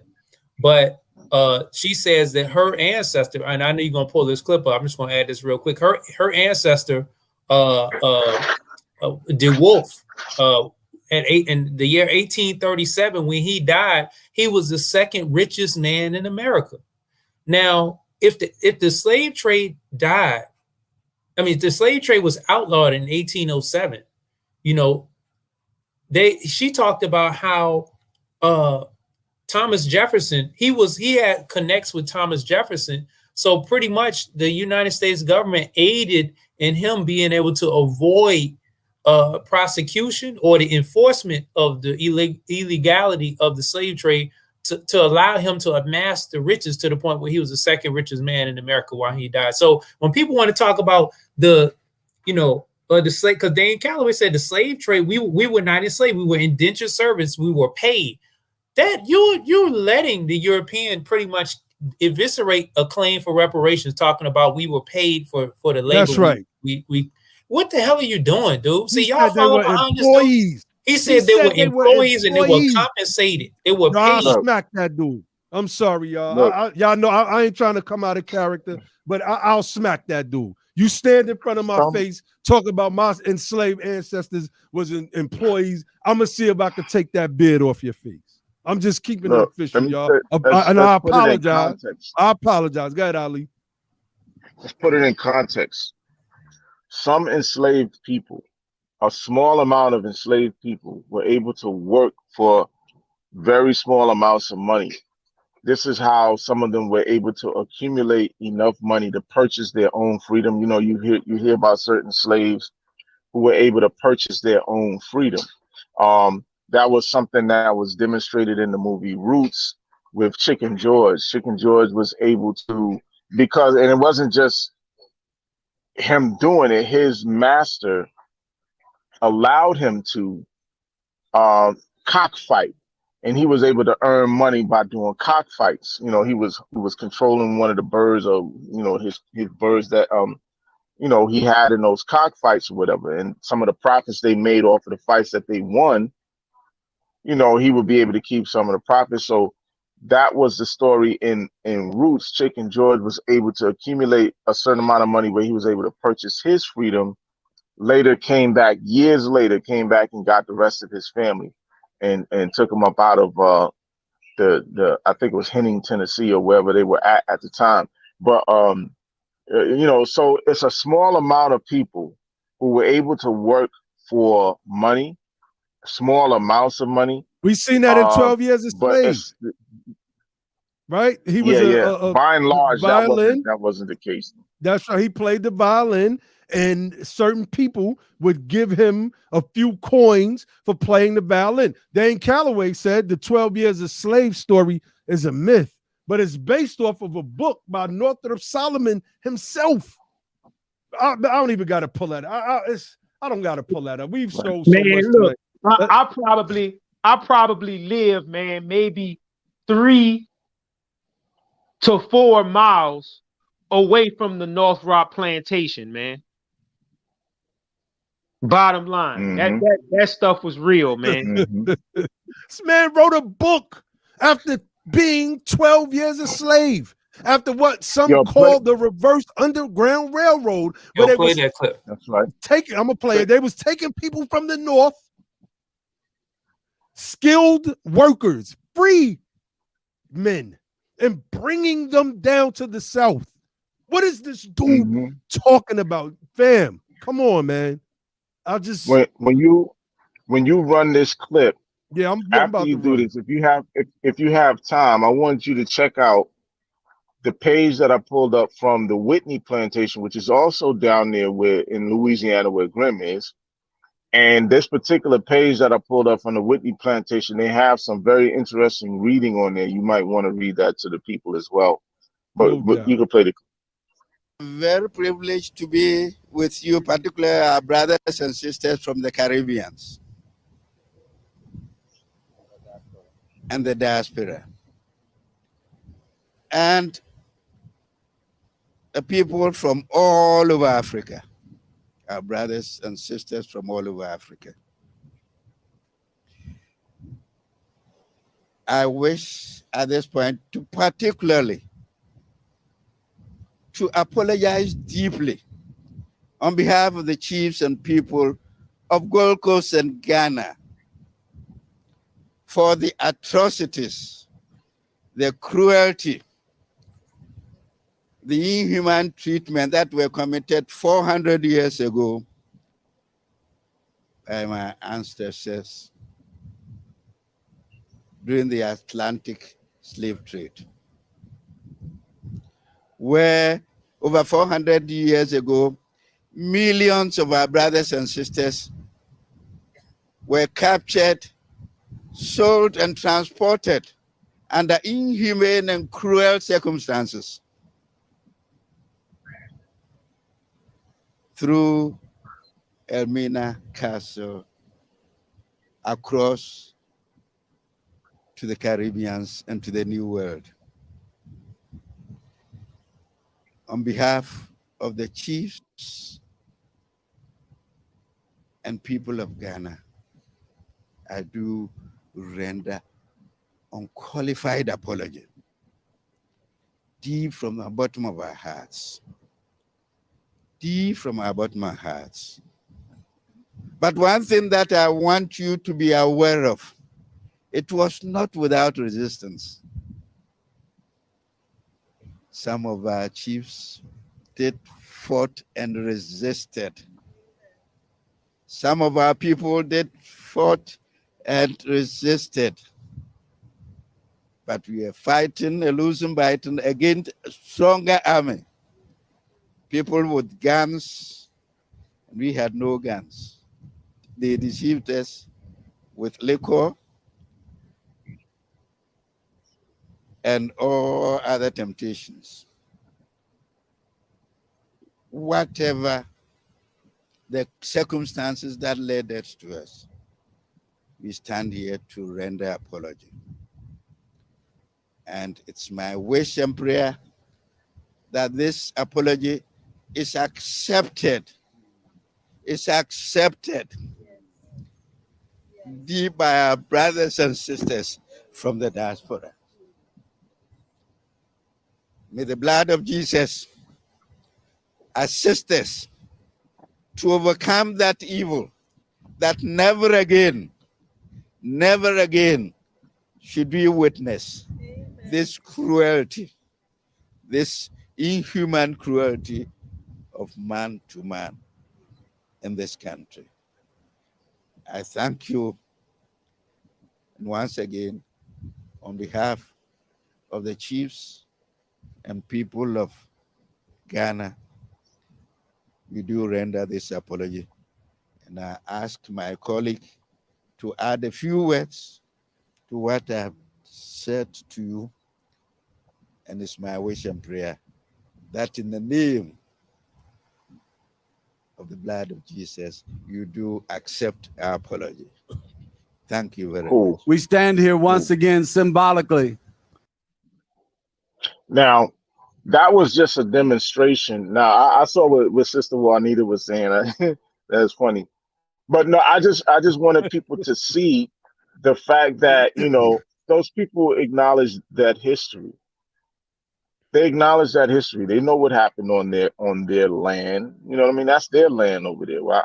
Who the hell are we to tell them what did not take place? Like, us denying it is actually telling them that they're lying when they're telling you they apologize for what happened. Like it never happened. They're apologizing for something that never even took place. How dare you? Who do you think you are that you think you know these people's history? Because as much as it is our history, it's also their history just as much, right? It's all of our histories together. And the Europeans' history too. It's the Europeans' history too. So for some of these people to sit around talking about this never happened, this didn't happen, that didn't happen, and trying to revise history to fit some dumb narrative that they came up with within the past 20 years or so, it's just like, it's stupid, man. It doesn't make sense. And it's completely without merit. You have people all over the world who acknowledge this history and have documented this stuff very well in terms of what happened with their own people. Now, the Whitney plantation thing. Did you get a chance to look at that, bro, while the video was going? No. Wanted you to check that out, and because it's very interesting. The page that I sent you is very interesting in terms of these people, again, from the Whitney plantation, acknowledging not just Africans, but now they're giving you specific names of the ethnic groups of people that they were actually dealing with. So we don't have to even just use a catch-all phrase like African, right? They're telling you exactly who it was that came through the Whitney plantation. Here, the Louisiana slave trade. The slaves imported in Louisiana were mostly shipped from the harbors of three major regions of the coast of Africa: Senegambia, the Bight of Benin, and West Central Africa. The majority of the slave force came from Senegambia through the colonial period. And it breaks down. Senegambia is part of the tropical zone. Let me see.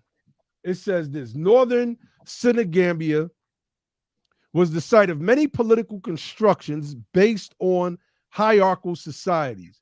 Millet was the principal food crop, and Islam became the principal religion without erasing the traditional practices. For all of my Ubuntus that's listening in the audience today, they're trying to run with that Chancellor Williams false narrative about Islam. But like I said, I want to just right here kills most of that stuff. Hold on, Josh. And then I got another book right here that kills all of that nonsense. Yeah, go ahead, Josh.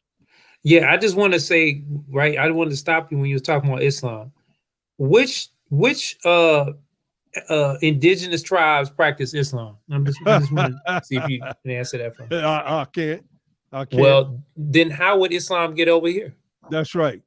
Oh man, come on, bro. They tell you in there who it is that was practicing Islam. All right, look, it says the main ethnic groups are the Wolof, the Fulbe, the Serir, and the Moors.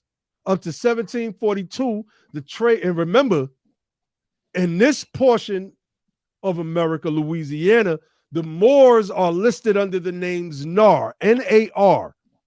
It says up to 1742, the trade of Senegal was a principal, I don't know what this word is, but I'm going to try to pronounce it, entrepot, where both merchandise and slaves were stored before being shipped away. The trade of the Gambia River was under the control of the British, who constantly competed with the French. The Bambara and the Mandingo were among the most frequent ethnicities on Louisiana plantations. Like, all of those people are Muslims. That's Every right. one That's of those fact. ethnic groups they just That's named are Muslim groups. I just wanted to point that out, but go ahead. They contributed very deep cultural influences to the culture of Louisiana, including masking, which eventually led to the resilient tradition of the Mardi Gras Indians of New Orleans. I wish we had Grim on right now. Right? The Wolof, the Moors, and the Fulbe were respectively designated as Senegal, Nard. They put a D at the end of it. I've never seen records that said N-A-D, N-A-R-D, excuse me, only N-A-R. I have a paper on that I wrote some years ago. And Pullard. Nard, it should say Nar, is the Wolof name for Moors. And the name Nar, I'm not reading now, this is just from my memory, is from the Arabic word Nur, which means fire. And the reason why the Moors, if they're separating them into a separate group, is they're called Nar is because they said that when they fought, they used fire. And the word Nur in Arabic denotes fire or the light that comes from a bright flame, etc. Like, this is stuff that we was on 10 years ago, family. 10 years ago. And I'm pretty certain, and I haven't really done the etymology on it, but I'm pretty certain that the word noir, N-O-I-R, is somehow related to the word nar of the Wolof. I guarantee it, because noir means supposed to mean black. That's right. And you know that blackness and fire are related. The further back you go into the etymology of these different words, what you're going to find out is that black at its root actually means to burn. That's right. That's right. It's an adjective. It's not a noun. It is an adjective. Right, but check this out. It's an adjective as it's used in English as a description. But when you go further back into the earlier forms, the Proto-Indo-European forms, it's actually a verb talking about to burn. The process, it's a reference to the process of burning. The actual word black that we use right now, in its earliest Proto-Indo-European form, was a verb meaning to burn. I'm gonna read this last part and come up out of it. I mean, we killed Dane Calloway before. Check our BTP Media channel. No, that was on this channel, matter of fact. That wasn't even on the BTP Media Group channel. We killed legendary Top Cap, who came with similar claims. But let me read this, because this is important, right? Senegal, matter of fact, let me go back, because we read where it said Nar is the Wolof name for Moors. It says the Fulbe of Futa Toro called themselves Hal Pular speakers. Senegal and Pullard have been retained as family names in Southwest Louisiana. The Buki and Lapine, I think I'm saying that correct, Lapine or Lapin folktales of Louisiana originated from Senegambia. these tales also survived in Haiti. How? how do you have the same tales in Haiti and Louisiana if these tales originate with Aboriginal, indigenous, Native American, Black Indians here in the United States of America? It says these tales also survived in Haiti, Buki and T. Malice, in Florida, and the Bahamas, Buki and Rabi. Buki is the Wolof name for the hyena. His name came with the enslaved Africans, and one can still recognize him under the disguise of a wild coyote, along with Bugs Bunny, the Warner Brothers rendition of Compierre Lapine, aka Brer Rabbit. Yo, man, come on, family. Come on. Let me close this out. But see, now that and Logic could probably speak to this. That Brer Rabbit is something that, you know, my father coming from South Carolina, and Cato I guarantee you Cato can talk about the Brer Rabbit stories. My father coming from out of Sumter, South Carolina, used to tell us these stories about Brer Rabbit when we was little boys, man, all the time. Like, where Cato at? Cato knows something about the Brer Rabbit, man. I bet you. Yeah, man. So, I mean, yeah, one thing I wanted to say is my problem right with this, like if you into like alternative realities and all of that, and you want to get into some kind of fiction and science, science fiction and all that kind of, that's fine. There's plenty of books that talk about that. We watch movies that deal with that all the time. But when you're trying to take that and impose that on reality, that's when I have a problem. When you're getting the people who need to be pushing for reparations and policy that elevates our people in America, that repairs the damage that was done to us, then that's when I have a problem. When you're clearly caping for white supremacists by giving them the out to say the slavery never existed, to say that we were compensated for work on the plantation. You saying Pete whipped himself. He said that the only slavery we ever had was in the minds of people. So Whip Pete, I guess he must have been kind of like on that Them series. He whipped himself. It was slavery just in his mind. He just put all them lashes on his back. He put him on his own back.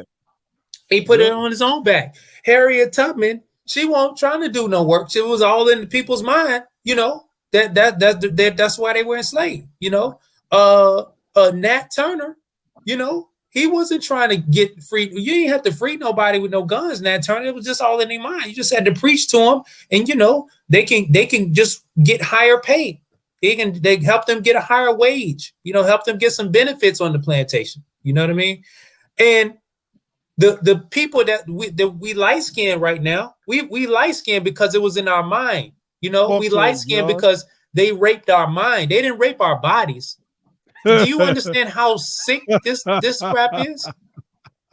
Talk to it. Don't make no sense. And lastly, we're lacking of wealth because it was in our mind, not because they had free slave labor, because they robbed us of labor, not because they deprived us of opportunity, not because they cut us. There was the black codes. There was convict leasing. Not because they cut us out of the New Deal, not because of redlining, not because of lynching, not because of land theft. No, it's all in our minds. You understand how dangerous this is? If y'all believe in this crap, he's taking y'all down the road that is right in alignment with what a white supremacist wants you to go, which is you don't blame, you absolve them for all wrongdoing and past transgressions in America, and you put the blame on yourself when you are actually the people who fought and bled and died to overcome these horrible institutions. Y'all need to come on, y'all. Think. I'm just here to make you think. You know you done messed How up when about you that? y'all about know that? y'all done messed up when you got Josh on fire like that, man. You know you done messed up, man. You know you done messed up. They got my boy Josh on fire. Get him, Josh. That's insane what they asking you to believe. Insane. Forget the fact that even on this show, we have read historical government speeches talking about emancipation and things like that. But they want you to say that that stuff never happened. Facts. You know, I pulled up Brer Rabbit. I think I'm saying that correctly. And it's looking up, I'm looking up the African origins, right? The Brer Rabbit stories can be traced back to trickster figures in Africa, particularly the hare that figures prominently in the storytelling traditions in West, Central, and Southern Africa.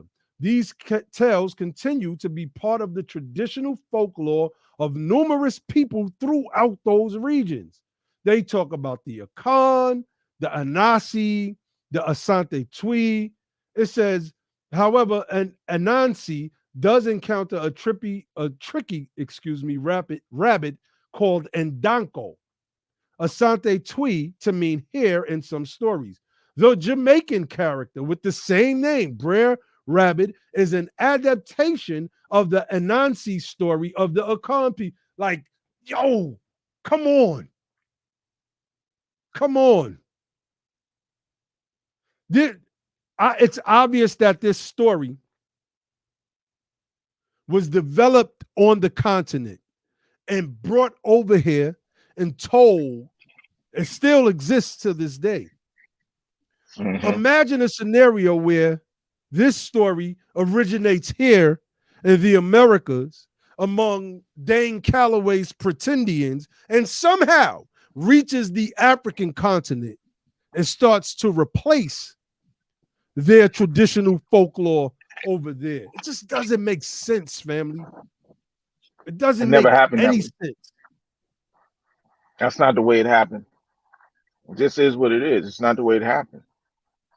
You know, our people, you know, put it like this: the various ethnic groups from that continent that were brought here, brought with them all types of customs, cultures, and everything else. We mentioned that, and the preservation of all of that kind of stuff and the amalgamation of it all into this hoodoo thing. We talked about that on previous episodes as well. And so, a lot of that stuff has to be, we got to really, like the person, I think Amazing was saying, do the research. I agree, and I agree with him or her. I'm not sure. When they say you should talk to your elders, I agree with that too. The only thing I would say is talking to your elders is not enough. That's one part of it. The other part of it is doing actual genealogical research. And when I say genealogical research, I'm talking about real genealogical research through birth records, death records, divorce, marriage, land, rights to land. That might be some Social Security information, you name it. All of the actual documentation that can lead you back through your lineage to tell you about your family, and not just word of mouth. Because one of the things that I realized through doing genealogy research with my family is that some of the things that were said were actually inaccurate according to the documents that are on file, census records, you name it. Some of the stuff was actually inaccurate. Some of the names that have been preserved were not the actual names of certain people. They were not the actual legal names. We knew them by nicknames, certain nicknames that have been preserved in your family. So sometimes I just want to say to people who feel like, we have these Indian ancestors, right? Some of us may have some of that, but a lot of us don't. And a lot of our connection to that, like we've said before, has everything to do with the fact that those particular tribes that you all keep claiming some kind of connection to enslaved your ancestors. And that's the part that no one really wants to deal with. Facts. And they keep ignoring it. No matter how much we keep saying it, they keep ignoring it. Like, okay, I fuck with E Mason. That's my man from Mississippi. I fuck with you, brother. But but you keep proving my point. He's having a conversation in the chat with Juanita Murray, and he said on the doll's roll, read the section which asks about the freedman's parents. Mine said his mother was Choctaw, another slave holding nation of people. Now show me where yours says Comanche on one of these rolls. Show me where it says Kiowa or Chinook or Apache or any of those other tribes, right? That are not the ones that are engulfed and intricately involved in slave trading. You understand? Why is it all like y'all? Come on, y'all are smart, intelligent people. You can't see the connection. How is it that all of y'all are related to the same tribes or same nations or groups of families that own slaves? That were slave owning tribes. Come on. Yeah, come on. This stuff is not hard. It's not hard to figure out, people. Come on. Slave owning, listen to this. Slave owning, Christianized, Confederate leaning tribes. Because remember, those tribes leaned towards the Confederate side during the Civil War. Am I right, Josh? That's right. That's right. I mean, even if the Comanche are Plains Indians, why the fuck ain't you related to none of them? Is all I'm saying. I don't care if they Plains Indians. I don't care if they're mound builders. I don't care if they're from the Northeast, the Midwest, the West. Why is everyone in this particular movement, this Pretendian movement and the Pretendian diaspora, why are they all related to the same groups? No one's saying they're related to these other groups. Why? That's all I'm asking. I don't hear any of them saying that they're related to these other groups. Why? And understand the difference, right? Just because you're related to some people, okay, cool. You could be by marriage or by someone having some children who mixed in with another group of people. You could have relatives. Why don't y'all understand the difference between having relatives from other groups and other ethnic groups, and then all of a sudden, because you're related to them by way of marriage or amalgamation, why do you think that that's who you are now? That's not who you are because you're related to them. There's so many different ways and avenues that relationship can be established on. You can inquire relatives many different ways. So I'm not saying these people are not your relatives. Who am I to say something like that? I can't say you're not related to these people, but what we're establishing is a bigger issue. That's not who you are. Come on, you're an American. My mind is still blown on the rabbit because Bird Rabbit. Yeah, because that's Bugs Bunny. Yeah, that's Bugs Bunny, the trickster rabbit. And if you notice, there was always a black maid in the Bugs Bunny. They never show her face, never once show her face, but she's always in that cartoon.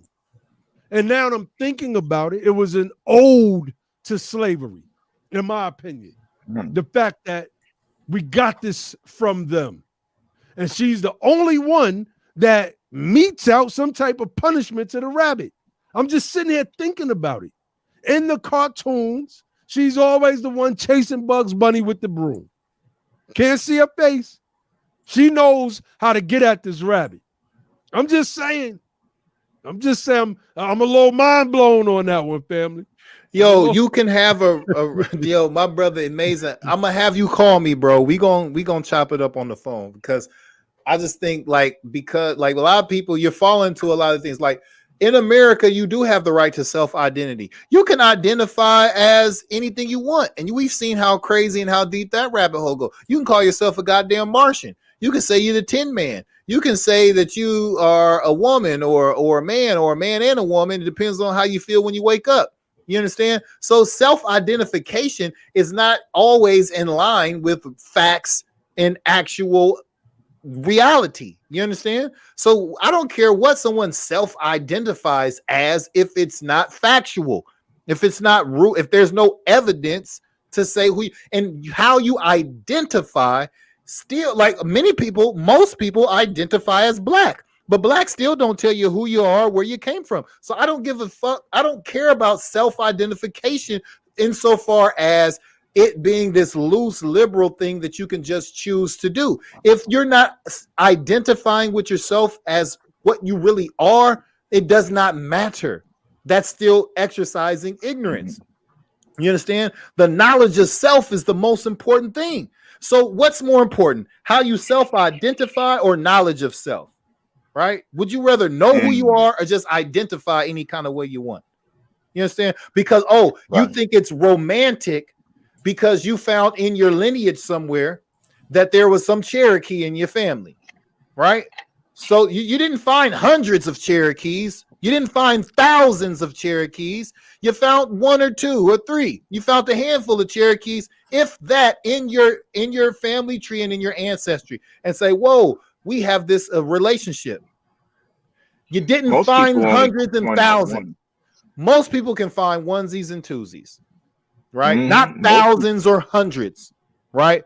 But you're willing to self-identify as that and try to shoehorn into this ideology that slavery didn't exist and that it was a mythical, everyone was just hypnotized to thinking that like if you believe the shit Dane Calloway's talking about, you need to get a psychic evaluation, a psychological evaluation. Josh just broke it down to you. He wants you to think that this stuff was imagined. Dane Calloway said, what he say, Josh? You're light skinned not because of the raping of your actual bodies, but the raping of your mind. Yeah. Slavery didn't happen. None of that stuff happened in reality. It happened. It was a mental thing. Yeah. All right. He said that the shackles weren't real, that the shackles were really on your mind.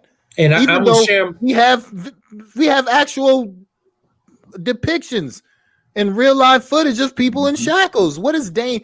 But y'all want to come to his defense. Why? Yeah, it's an anti-African thing. It's this thing of we're not. I don't know if it's a thing of shame, if it's a thing of people are angry after finding out the involvement of certain Africans in the slave trade, or what exactly it is. The fact that slavery can be looked upon as a very low point in Black people's history in this country. It is a low point. It's a very degrading thing, dehumanizing. Everything negative that you can think of took place. So I think, like Josh always says, it's escapism. People are looking for some kind of off-ramp from Blackness. People are trying to escape Blackness on some level, shape, form, or fashion. They're trying to get away from Blackness, and it's understandable, right? I'm not saying that I don't understand. I don't get it. I understand why people want to disassociate with being the bottom of everything and being the ones that was always stepped on, and feeling like we were so weak we couldn't figure out how to, and we still to this day fighting from the bottom position and everything. I understand why people want to escape that, but it's still a part of the reality. You can't. The point I'm trying to make is you can't escape it. I understand why you want to, but you can't. But go ahead. What you want to? But Ali, right? But look at what I could feel that if what they were trying to claim was something that was associated with some type of greatness. What's so fucking great about the Indian identity? They didn't produce. They are the most unaccomplished people in human history. I'm gonna tell you what it is. The perception that they are somehow sovereign, the perception that they have their own governments, the perception that they have their own lands, their tribal lands. They have those casinos, etc. So that gives off the appearance to Black people that, hey, they got something that we don't have. We're still just citizens of the United States. Those people are citizens, and they got their own tribal sovereignty and nations and all that. You know what I mean? See, you hit I was just hitting at it. I was hitting at that thing. You hit it right there. You were getting at it. I was getting at it, but you hit that thing right on the head. That's what it is. Because I'm confused. Yeah. I look at my history and I say we got the greatest freedom fighters, the greatest inventors. We people doing open heart surgery, inventing the stoplight. You know what I'm saying? Doing all this great stuff.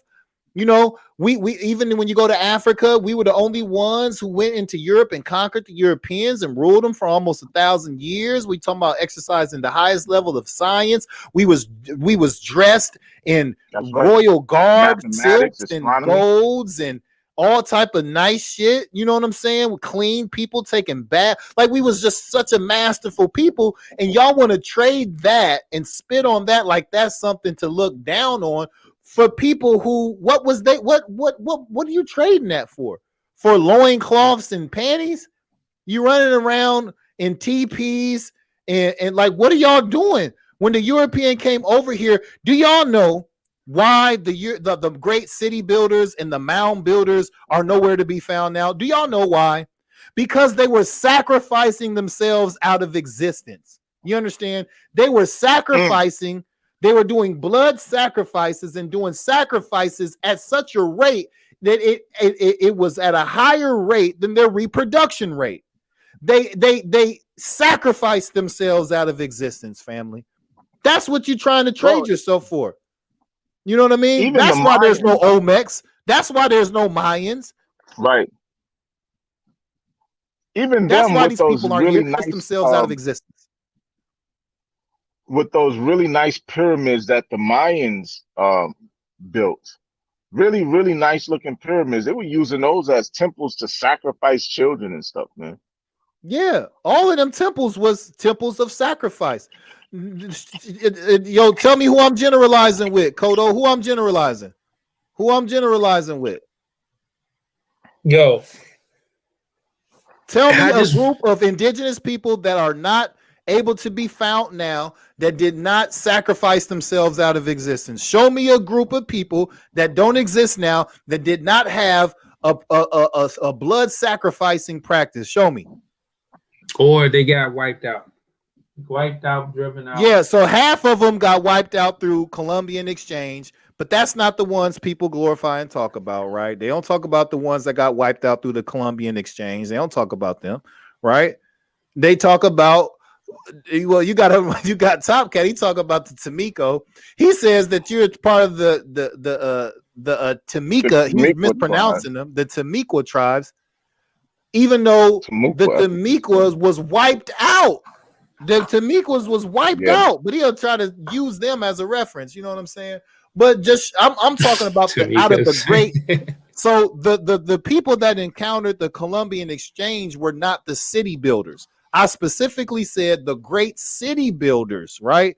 From the mound builders and the people that the so-called Indians that built the great cities. Why are they all extinct? And you can't find them. Now go and show me where these great cities. Find no Incas. Yeah, show me where the great city builders did not have a practice of blood sacrifice.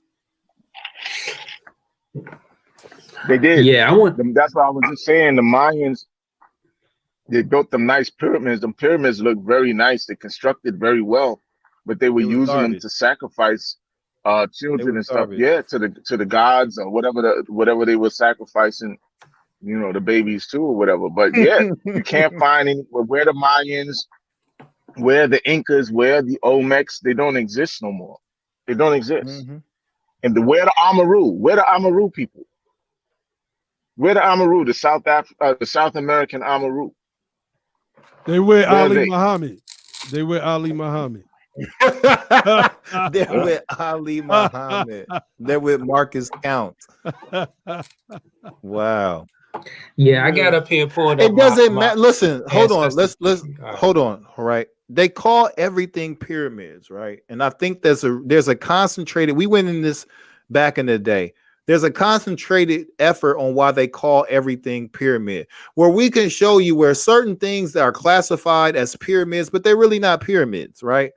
Right. So even though like they have bigger pyramids in Brazil, they're shitty. They're not to the scientific preciseness as what you see in Cairo as what you see in the Sudan, right?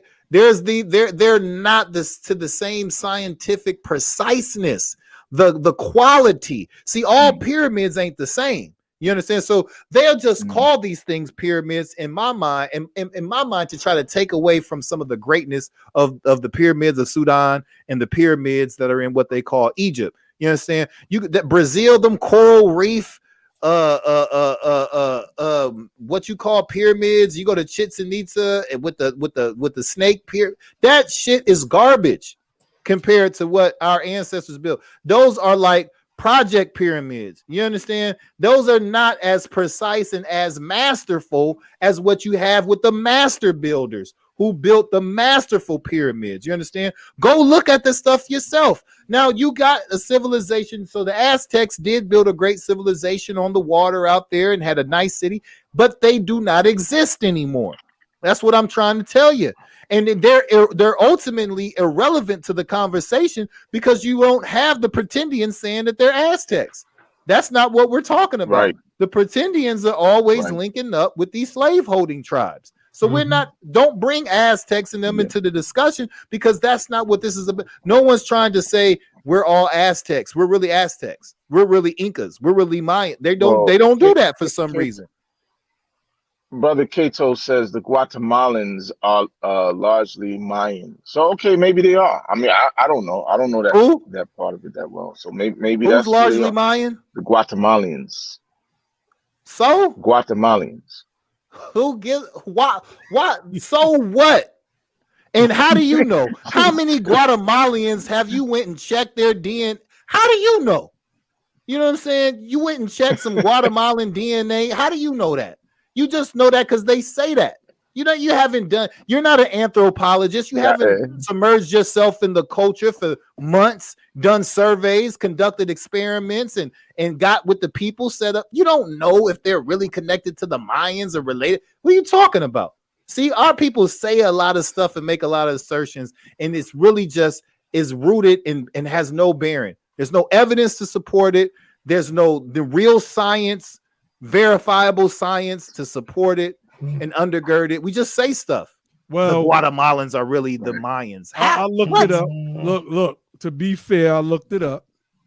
Be fair, it says the majority of indigenous people in Guatemala are of Mayan descent, but they are not those people. They're not that same culture, etc., etc. So those cultures develop over generations. You know, just like I understand that they may be some articles out there that says that, but what logic is saying is I don't care nothing about that. You know what I'm saying? I don't care about an article that says the Guatemalans are the ancient descendants of the Mayans. So what? You know, what is that? Like, we get so like, if you haven't done it, who cares? Sometimes y'all have to get submerged and get selfish about you. If you look at some of these other cultures, you see how so much pride they exercise. They don't care about you. And you talking about all this freedman stuff. They don't care nothing about that. We care more about other people's cultures than we do our own. That's part of the problem. We so worried about what the Guatemalans are and what the Nicaraguans are. Who gives a shit? We are at a certain time and moment in history where our history is we are going to be erased. We need to be focusing on unearthing all of the purest history of our ancestry and who we descended from, the sons and daughters of freedmen. That's what you need to be focused on.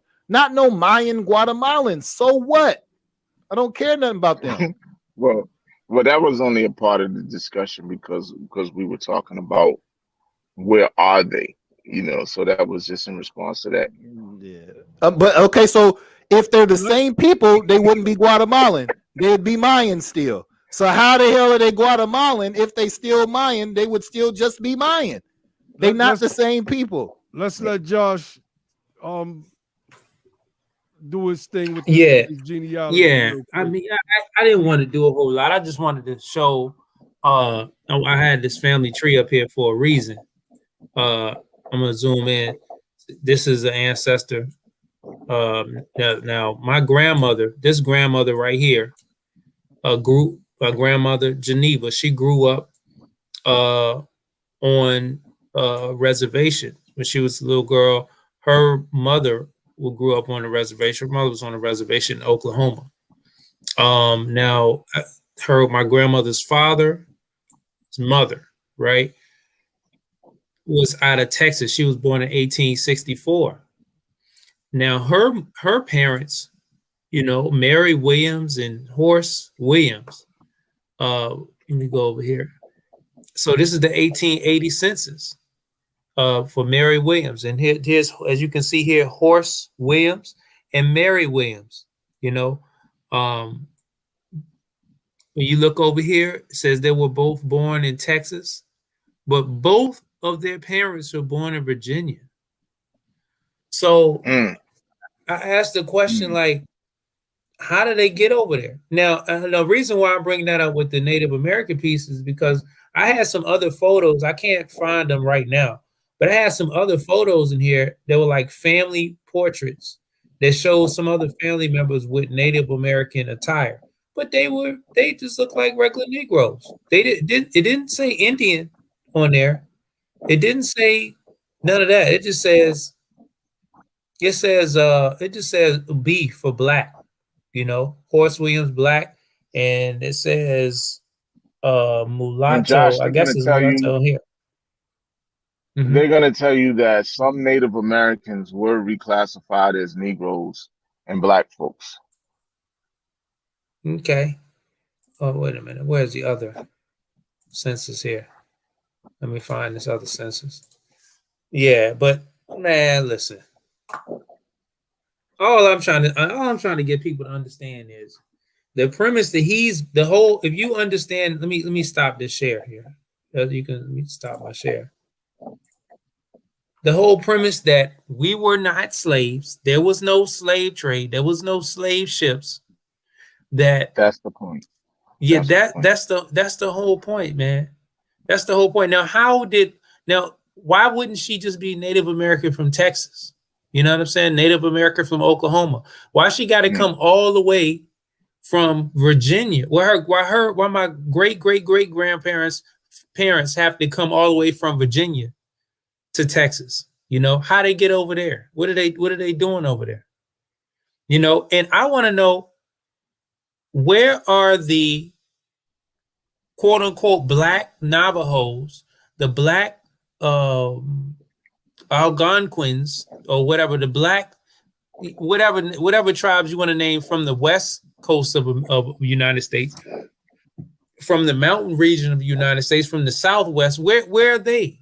Because if you're using the blanket term "we were," then you have to include all of those. If you talk about Native American tribes, you talk about all those, or are you only talking about the specific ones that happen to be in the regions where the slave trade was the predominant factor as to, you know, how Africans got to America?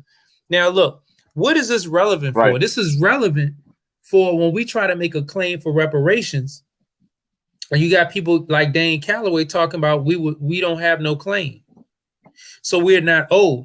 So the wealth from slave holding gets to stay in white families, and the poverty and the debt gets to stay in black families. Powerful gets to stay in black families, right? Because we don't have no claim. You just erased our claim. What now? Wow. Are you doing that to say that there's a larger claim by being indigenous? No, you're not, because you said them people was paid. There's no claim. Now you notice he's not coming back. Instead of spending energy getting the people to push for reparations, getting the people to even spending energy educating, talking about the lynching and Jim Crow and black codes and peonage and all, and the land theft and all of that. He's just talking about this indigenous crap that don't help you get no kind of justice in America. Right. What in the world are people putting attention and paying and continue to pay this dude for? You know, if you want to pay him, just understand it's the same thing you paying Harry Potter, you paying Lord of the Rings, and you paying all of this. It's fiction. But let's do politics. When it comes to politics, don't tell me nothing from Harry Potter. Don't tell me nothing from Lord of the Rings. Don't tell me nothing from Back to the Future or whatever kind of fiction you want to get into. Talk Don't to tell him, me nothing Josh. from Dane Calloway. Talk to him. So look, fam, we could go on for another 2 hours talking about this Dane Calloway, Pretendians of the nigger hole tribe. But what we're gonna do is we're gonna get to closing this thing out. Hey, how did it go on Sarnetta's? I mean, it was, you know, you got too many people. And the conversation always goes back to this hatred of religion. Always. This always goes back to that. Religion is the cause of the problem in the conscious community. Not policy, right? It's not policy. It's religion. Not policy, just religion. And that's it. So, I mean, it is what it is. So we're about to get up out of here, but Brother Grimm just jumped back in. Brother Grimm, you want to share anything before we get up out of here? Oh man, now I'm good, brother. I'm not gonna apologize on y'all.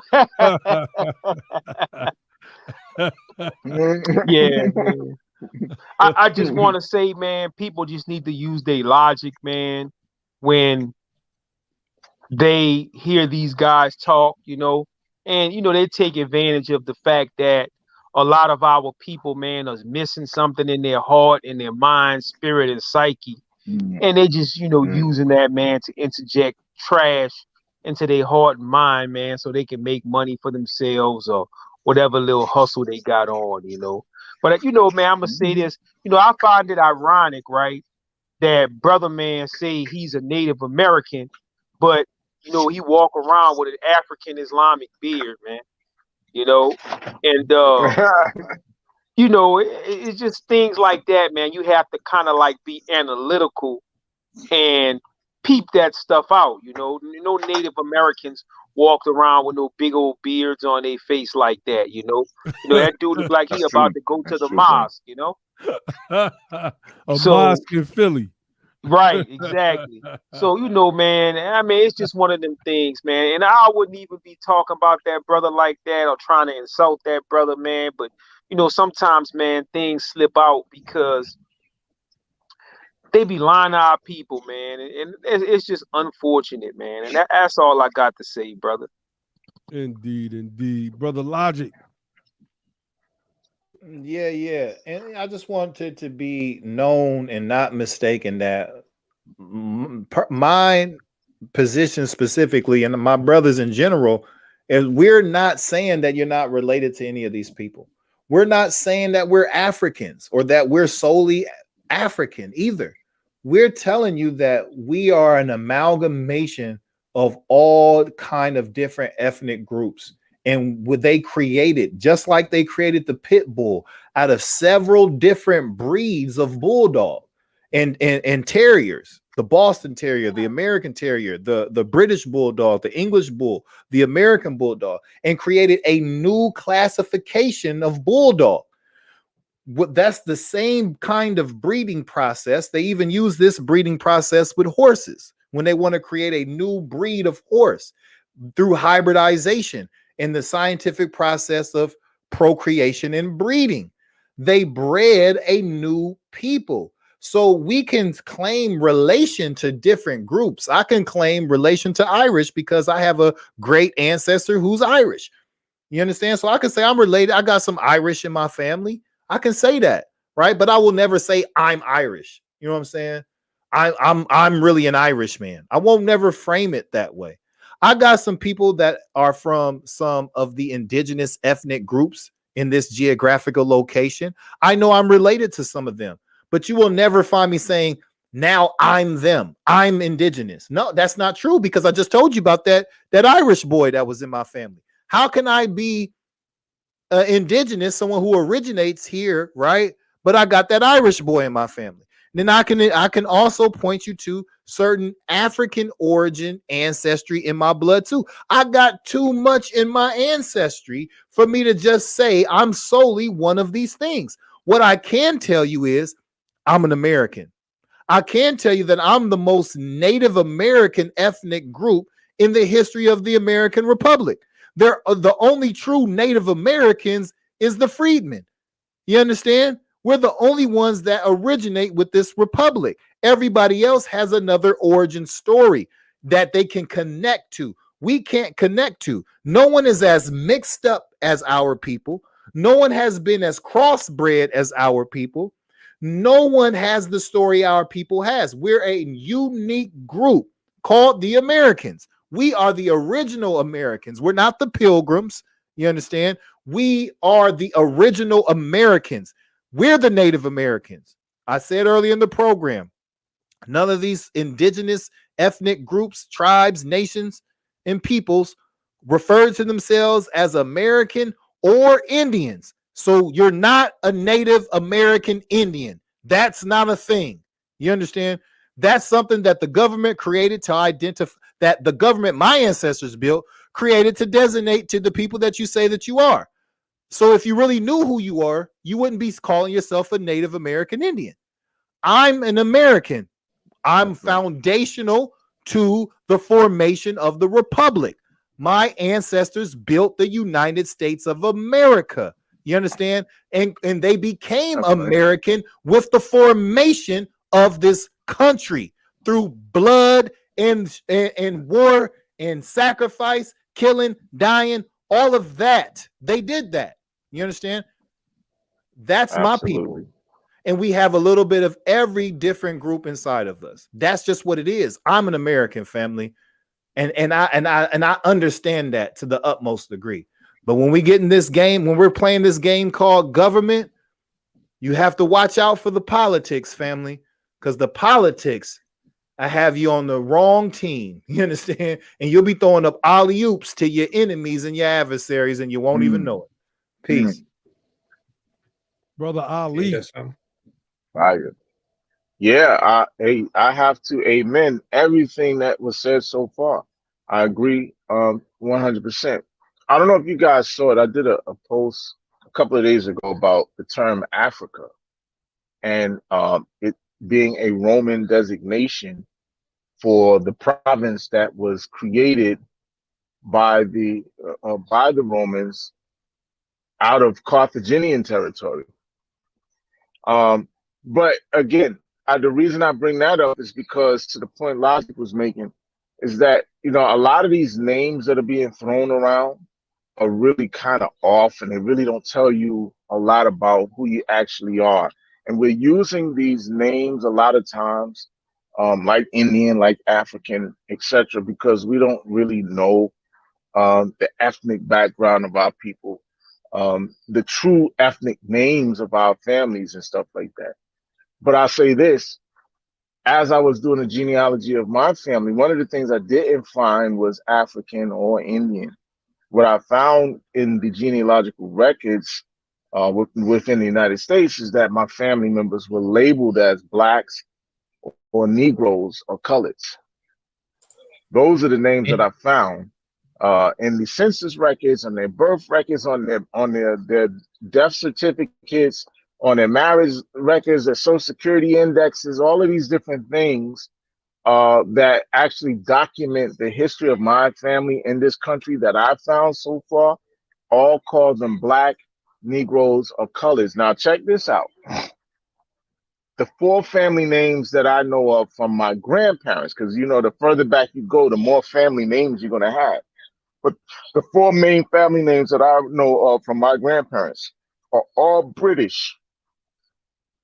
Thomas, Anderson, Bradley, and Harrison. Those are the 4 names of each one of my grandparents. One was a Thomas, one was a Harrison, one was a Bradley, one was an Anderson. The thing about it is those are all British names, but they have my people listed as blacks, Negroes, and colors, not British. So the point I'm trying to make is, just because you have some of that, and I'm sure that some of that has to do with the fact that our family members may have been either owned by some or have some of that amalgamated into our family line, because especially the Bradley family. The Bradley family are very, very light-skinned people. So I'm more than certain that there's some Europeans involved in the Bradley family lineage, but that doesn't make me a white man, right? Even if I can identify a pale-skinned Bradley or a pale-skinned Harrison or Thomas or Anderson, doesn't make me white, doesn't make me European, right? No more than finding one ancestor 3-4 generations back that may have been of Choctaw blood makes you a Choctaw.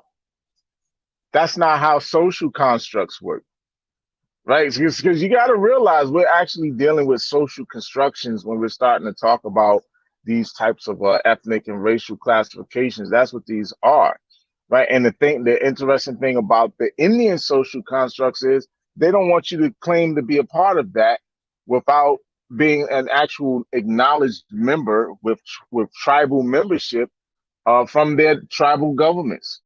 So a lot of these Black people who are walking around claiming to be members of some of these Native American Indian tribes or whatever, you know, if you don't have tribal membership, they don't acknowledge you as a member of their nation. It doesn't even matter what you think you are or what you say your great grandmother was. It doesn't matter. The fact of the matter is they don't acknowledge you as that. And as long as they don't acknowledge you as it, and they're the government structure, you're what you would call, let's say the United States doesn't acknowledge you, you would be what is called a stateless individual. So as far as those Indian tribes are concerned, you're stateless. You're not a part of their tribe. It doesn't matter if your great-great-grandmother was allegedly a Choctaw or Chickasaw or any of those things. If you are not a part of their tribe, an acknowledged member of their tribe, none of that matters. That's all I want to say. So at the end of the day, you know, what we're talking about is freedmen history. We're talking about the people who descend from that institution or who endured that institution. You know what I'm saying? And their descendants, and that's who we are. We're the descendants of the people who were forced to endure that institution of Negro chattel slavery. Indeed. Josh, did you give a closing statement yet? Nah, I'm gonna close out. I wanted to say something adding on to what Ali just said, and that is, you know, he talked about his family names. He talked about the family names that go back. You know, I got family names that I can think about, Macklin and Mallory and Gray and you know, Williams. I just showed you Williams. All of these are European names, whether it be Irish or British or whatever the case may be. And that goes, when I did my DNA test, it said it was mostly Irish and British, you know. Now, if we were not enslaved, and we were just indentured servants, then indentured servants, were indentured servants forced to take the name of their whoever they were working for under contract? What's the precedent for that? That's not something that indentured servants had to do. Then indentured servants, employees were not forced to take the name, the family name of their employers. Excellent point. Now, I showed you my family line going all the way back. You didn't see not one indigenous name. You did not even see one African name. You saw European names. Now show me some if we take the same family tree going back years, you're gonna see, if you take some of those people from these native tribes, you're gonna see native names. You probably ain't got to go back that far. I can't even find not one African name in my family. I have no look, history Josh, of that. real quick, some of these states, I believe Mississippi, I believe Alabama, some of the counties like in Georgia, Oconee, I mean Cherokee, there's still counties called Cherokee, right? So you can find these names with these states and with these counties, but you can't find them in the bloodline of these people. How do they I grew up in Petersburg, Virginia. Petersburg, Virginia, we have the Appomattox River. That's you know, right. I lived in a place called I lived my family, my grandmother, my aunt lived in a place called Matawaka, you know. You know, this is the place where it was Pocahontas and all this kind of Canarsie, stuff, Brooklyn is named you know after. what I mean? All the land are named after these tribes. Why we ain't got no family names if we were just indentured servants? We were just employees. That don't make no sense. See, it's real. Somebody What kind of name is responded to me. Calloway? Yeah, come on, bro. Calloway sounds Irish. Yeah, it's one of them. It's one of them. It's over there in the UK. You know what I'm saying? Now, somebody said something to me in the comments, like, "Oh, I'm gonna take the guy who actually travels around and does real research in historical records over the guys who just Google search and talk on YouTube." But if you can just dispute, if you can just completely destroy his quote unquote research from the same place, you know, people want to talk about Google. Google is just a search engine. He Googling too. When he want to go to the Library of Congress, he don't go to the Library of Congress and travel and go to DC. He go on his phone, go on his computer, and go on Google and pull up the Library of Congress website, just like we doing. Exactly. You know, and we talking on YouTube. Yeah, what is he doing? Where's his videos being put out at? The difference is we're not illiterate and we don't revise history. That's the difference. And if you can easily dispute some of his claims with a simple Google search, just typing on Google and pulling up several sources, then that goes to show you the quality of information he's putting in is garbage. It's garbage quality and it's garbage. And y'all not even getting good fiction. You know what I'm saying? It's not even good fiction. It's not even creative. It's you know what I'm saying? It's real plain Jane. It's not even that entertaining. But y'all taking and running with it. Yeah. You know, and the last thing I want to say, go ahead, bro. No, before you say your last thing, I just want to say to the point that my brother Amazing made in the chat, right? He was saying that white people can claim whatever they want and it's no problem. That's not 100% accurate. What do you think happens when a German does their ancestry and finds a whole bunch of Jewish motherfuckers in their family? You think that they receive that well and they start talking about I'm Jewish now? You think that's what happens in a Jewish family when the Golishas find out that there's some Goldbergs in their family? You think they'd be like, you think that's an embracive thing? And now they say, I'm not German anymore. I'm Jewish. You think that happens? Don't you know that the European families are the most racist people? They invented racism. They practice more racism than anyone in the world. So when Italians find out, like when some Anglo-Saxons find out there's some Sicilian in their blood, that's right. And they know the history, and they know the history of all that you remember that movie True Crime? Yeah, but that scene, like, you got that. How did you get the brown hair and the olive skin? See, they do this. Like, don't think that these white folks don't have these conflicts and these dynamics. You just ain't privy to their discussions. You know, you just don't know what's going on. But they don't just have these arguments like this. They kill each other. There have been incidences where they found out this stuff. Some commit suicide once they find out. Some kill their parents when they find out. But there is no, I can find out. I thought I was German my whole life, and I find out I got some Jew in me, and it's just cool. Or I thought I was Anglo-Saxon my whole life, and I find out I got some Italian in me. No, brother, those ain't. Come on now. Then got crucified talking about she was. That didn't work out well for her. You're right. Same thing with Rachel Dolezal. That didn't work out well for her. There was a European dude who found out that he allegedly had some kind of black ancestor somewhere down the line. So he tried to start claiming to be a black man so that he could get minority benefits and shit like that for his company. That didn't work out well for him. Nah, it doesn't necessarily work out well for everybody trying to do that, man. Yeah, it's not just social media, but I will say social media has done a lot to make sure that that's a problem, you know. And maybe in more past years, because I used to have a neighbor, dude was straight. I think he was probably like Jewish from New York or something like that. But he was at every powwow and nobody gave him no problem. So I understand what you're saying, amazing. But if you're a Jew in America and you find out that one of your ancestors was a Nazi, how do you think that rolls over in your family? Yeah, that's terrible. That's terrible. So I looked. I wanted to say the last point about the freedmen though, because this, I don't know if y'all touched this because I got on a little bit later, but when he was talking about the freedmen, he made the claim freedmen. I brought it up was earlier. Okay, yeah. Go ahead. No, I just want to say, look, man, I don't care what kind of fiction you want to talk about, but leave freedmen out your mouth. Leave freedmen alone. This is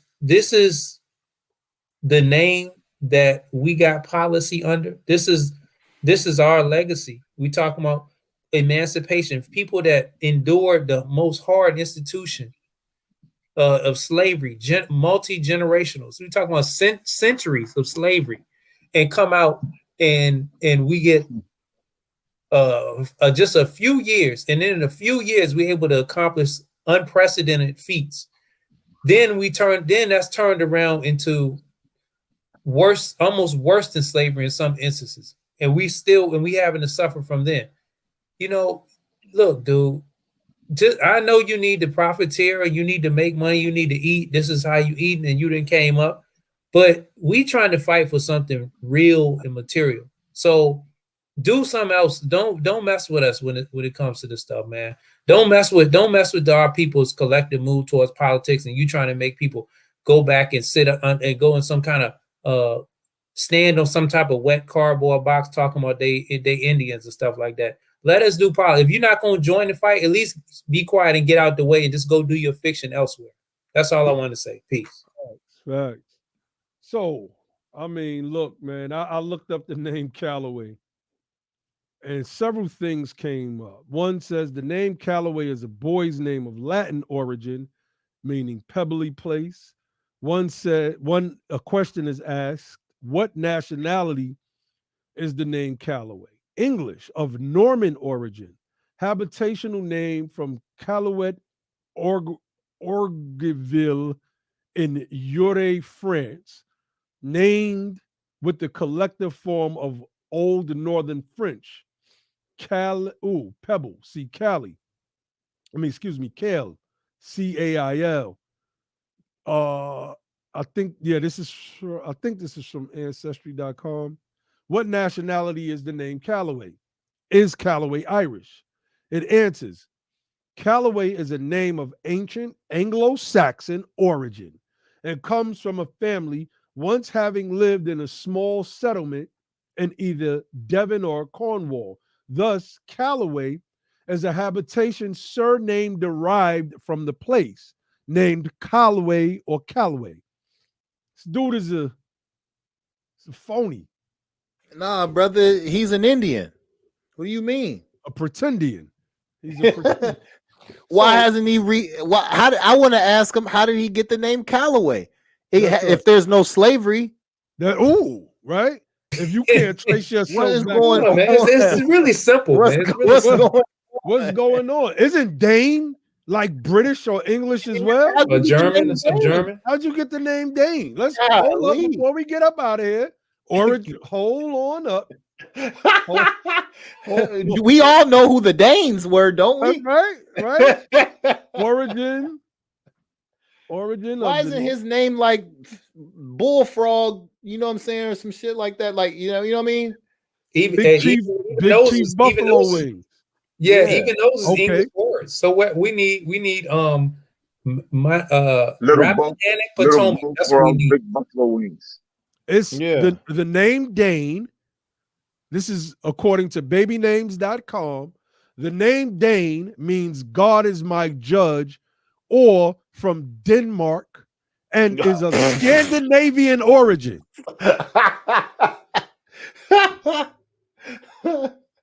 This dude is. So we got a Scandinavian. We got a Scandinavian British.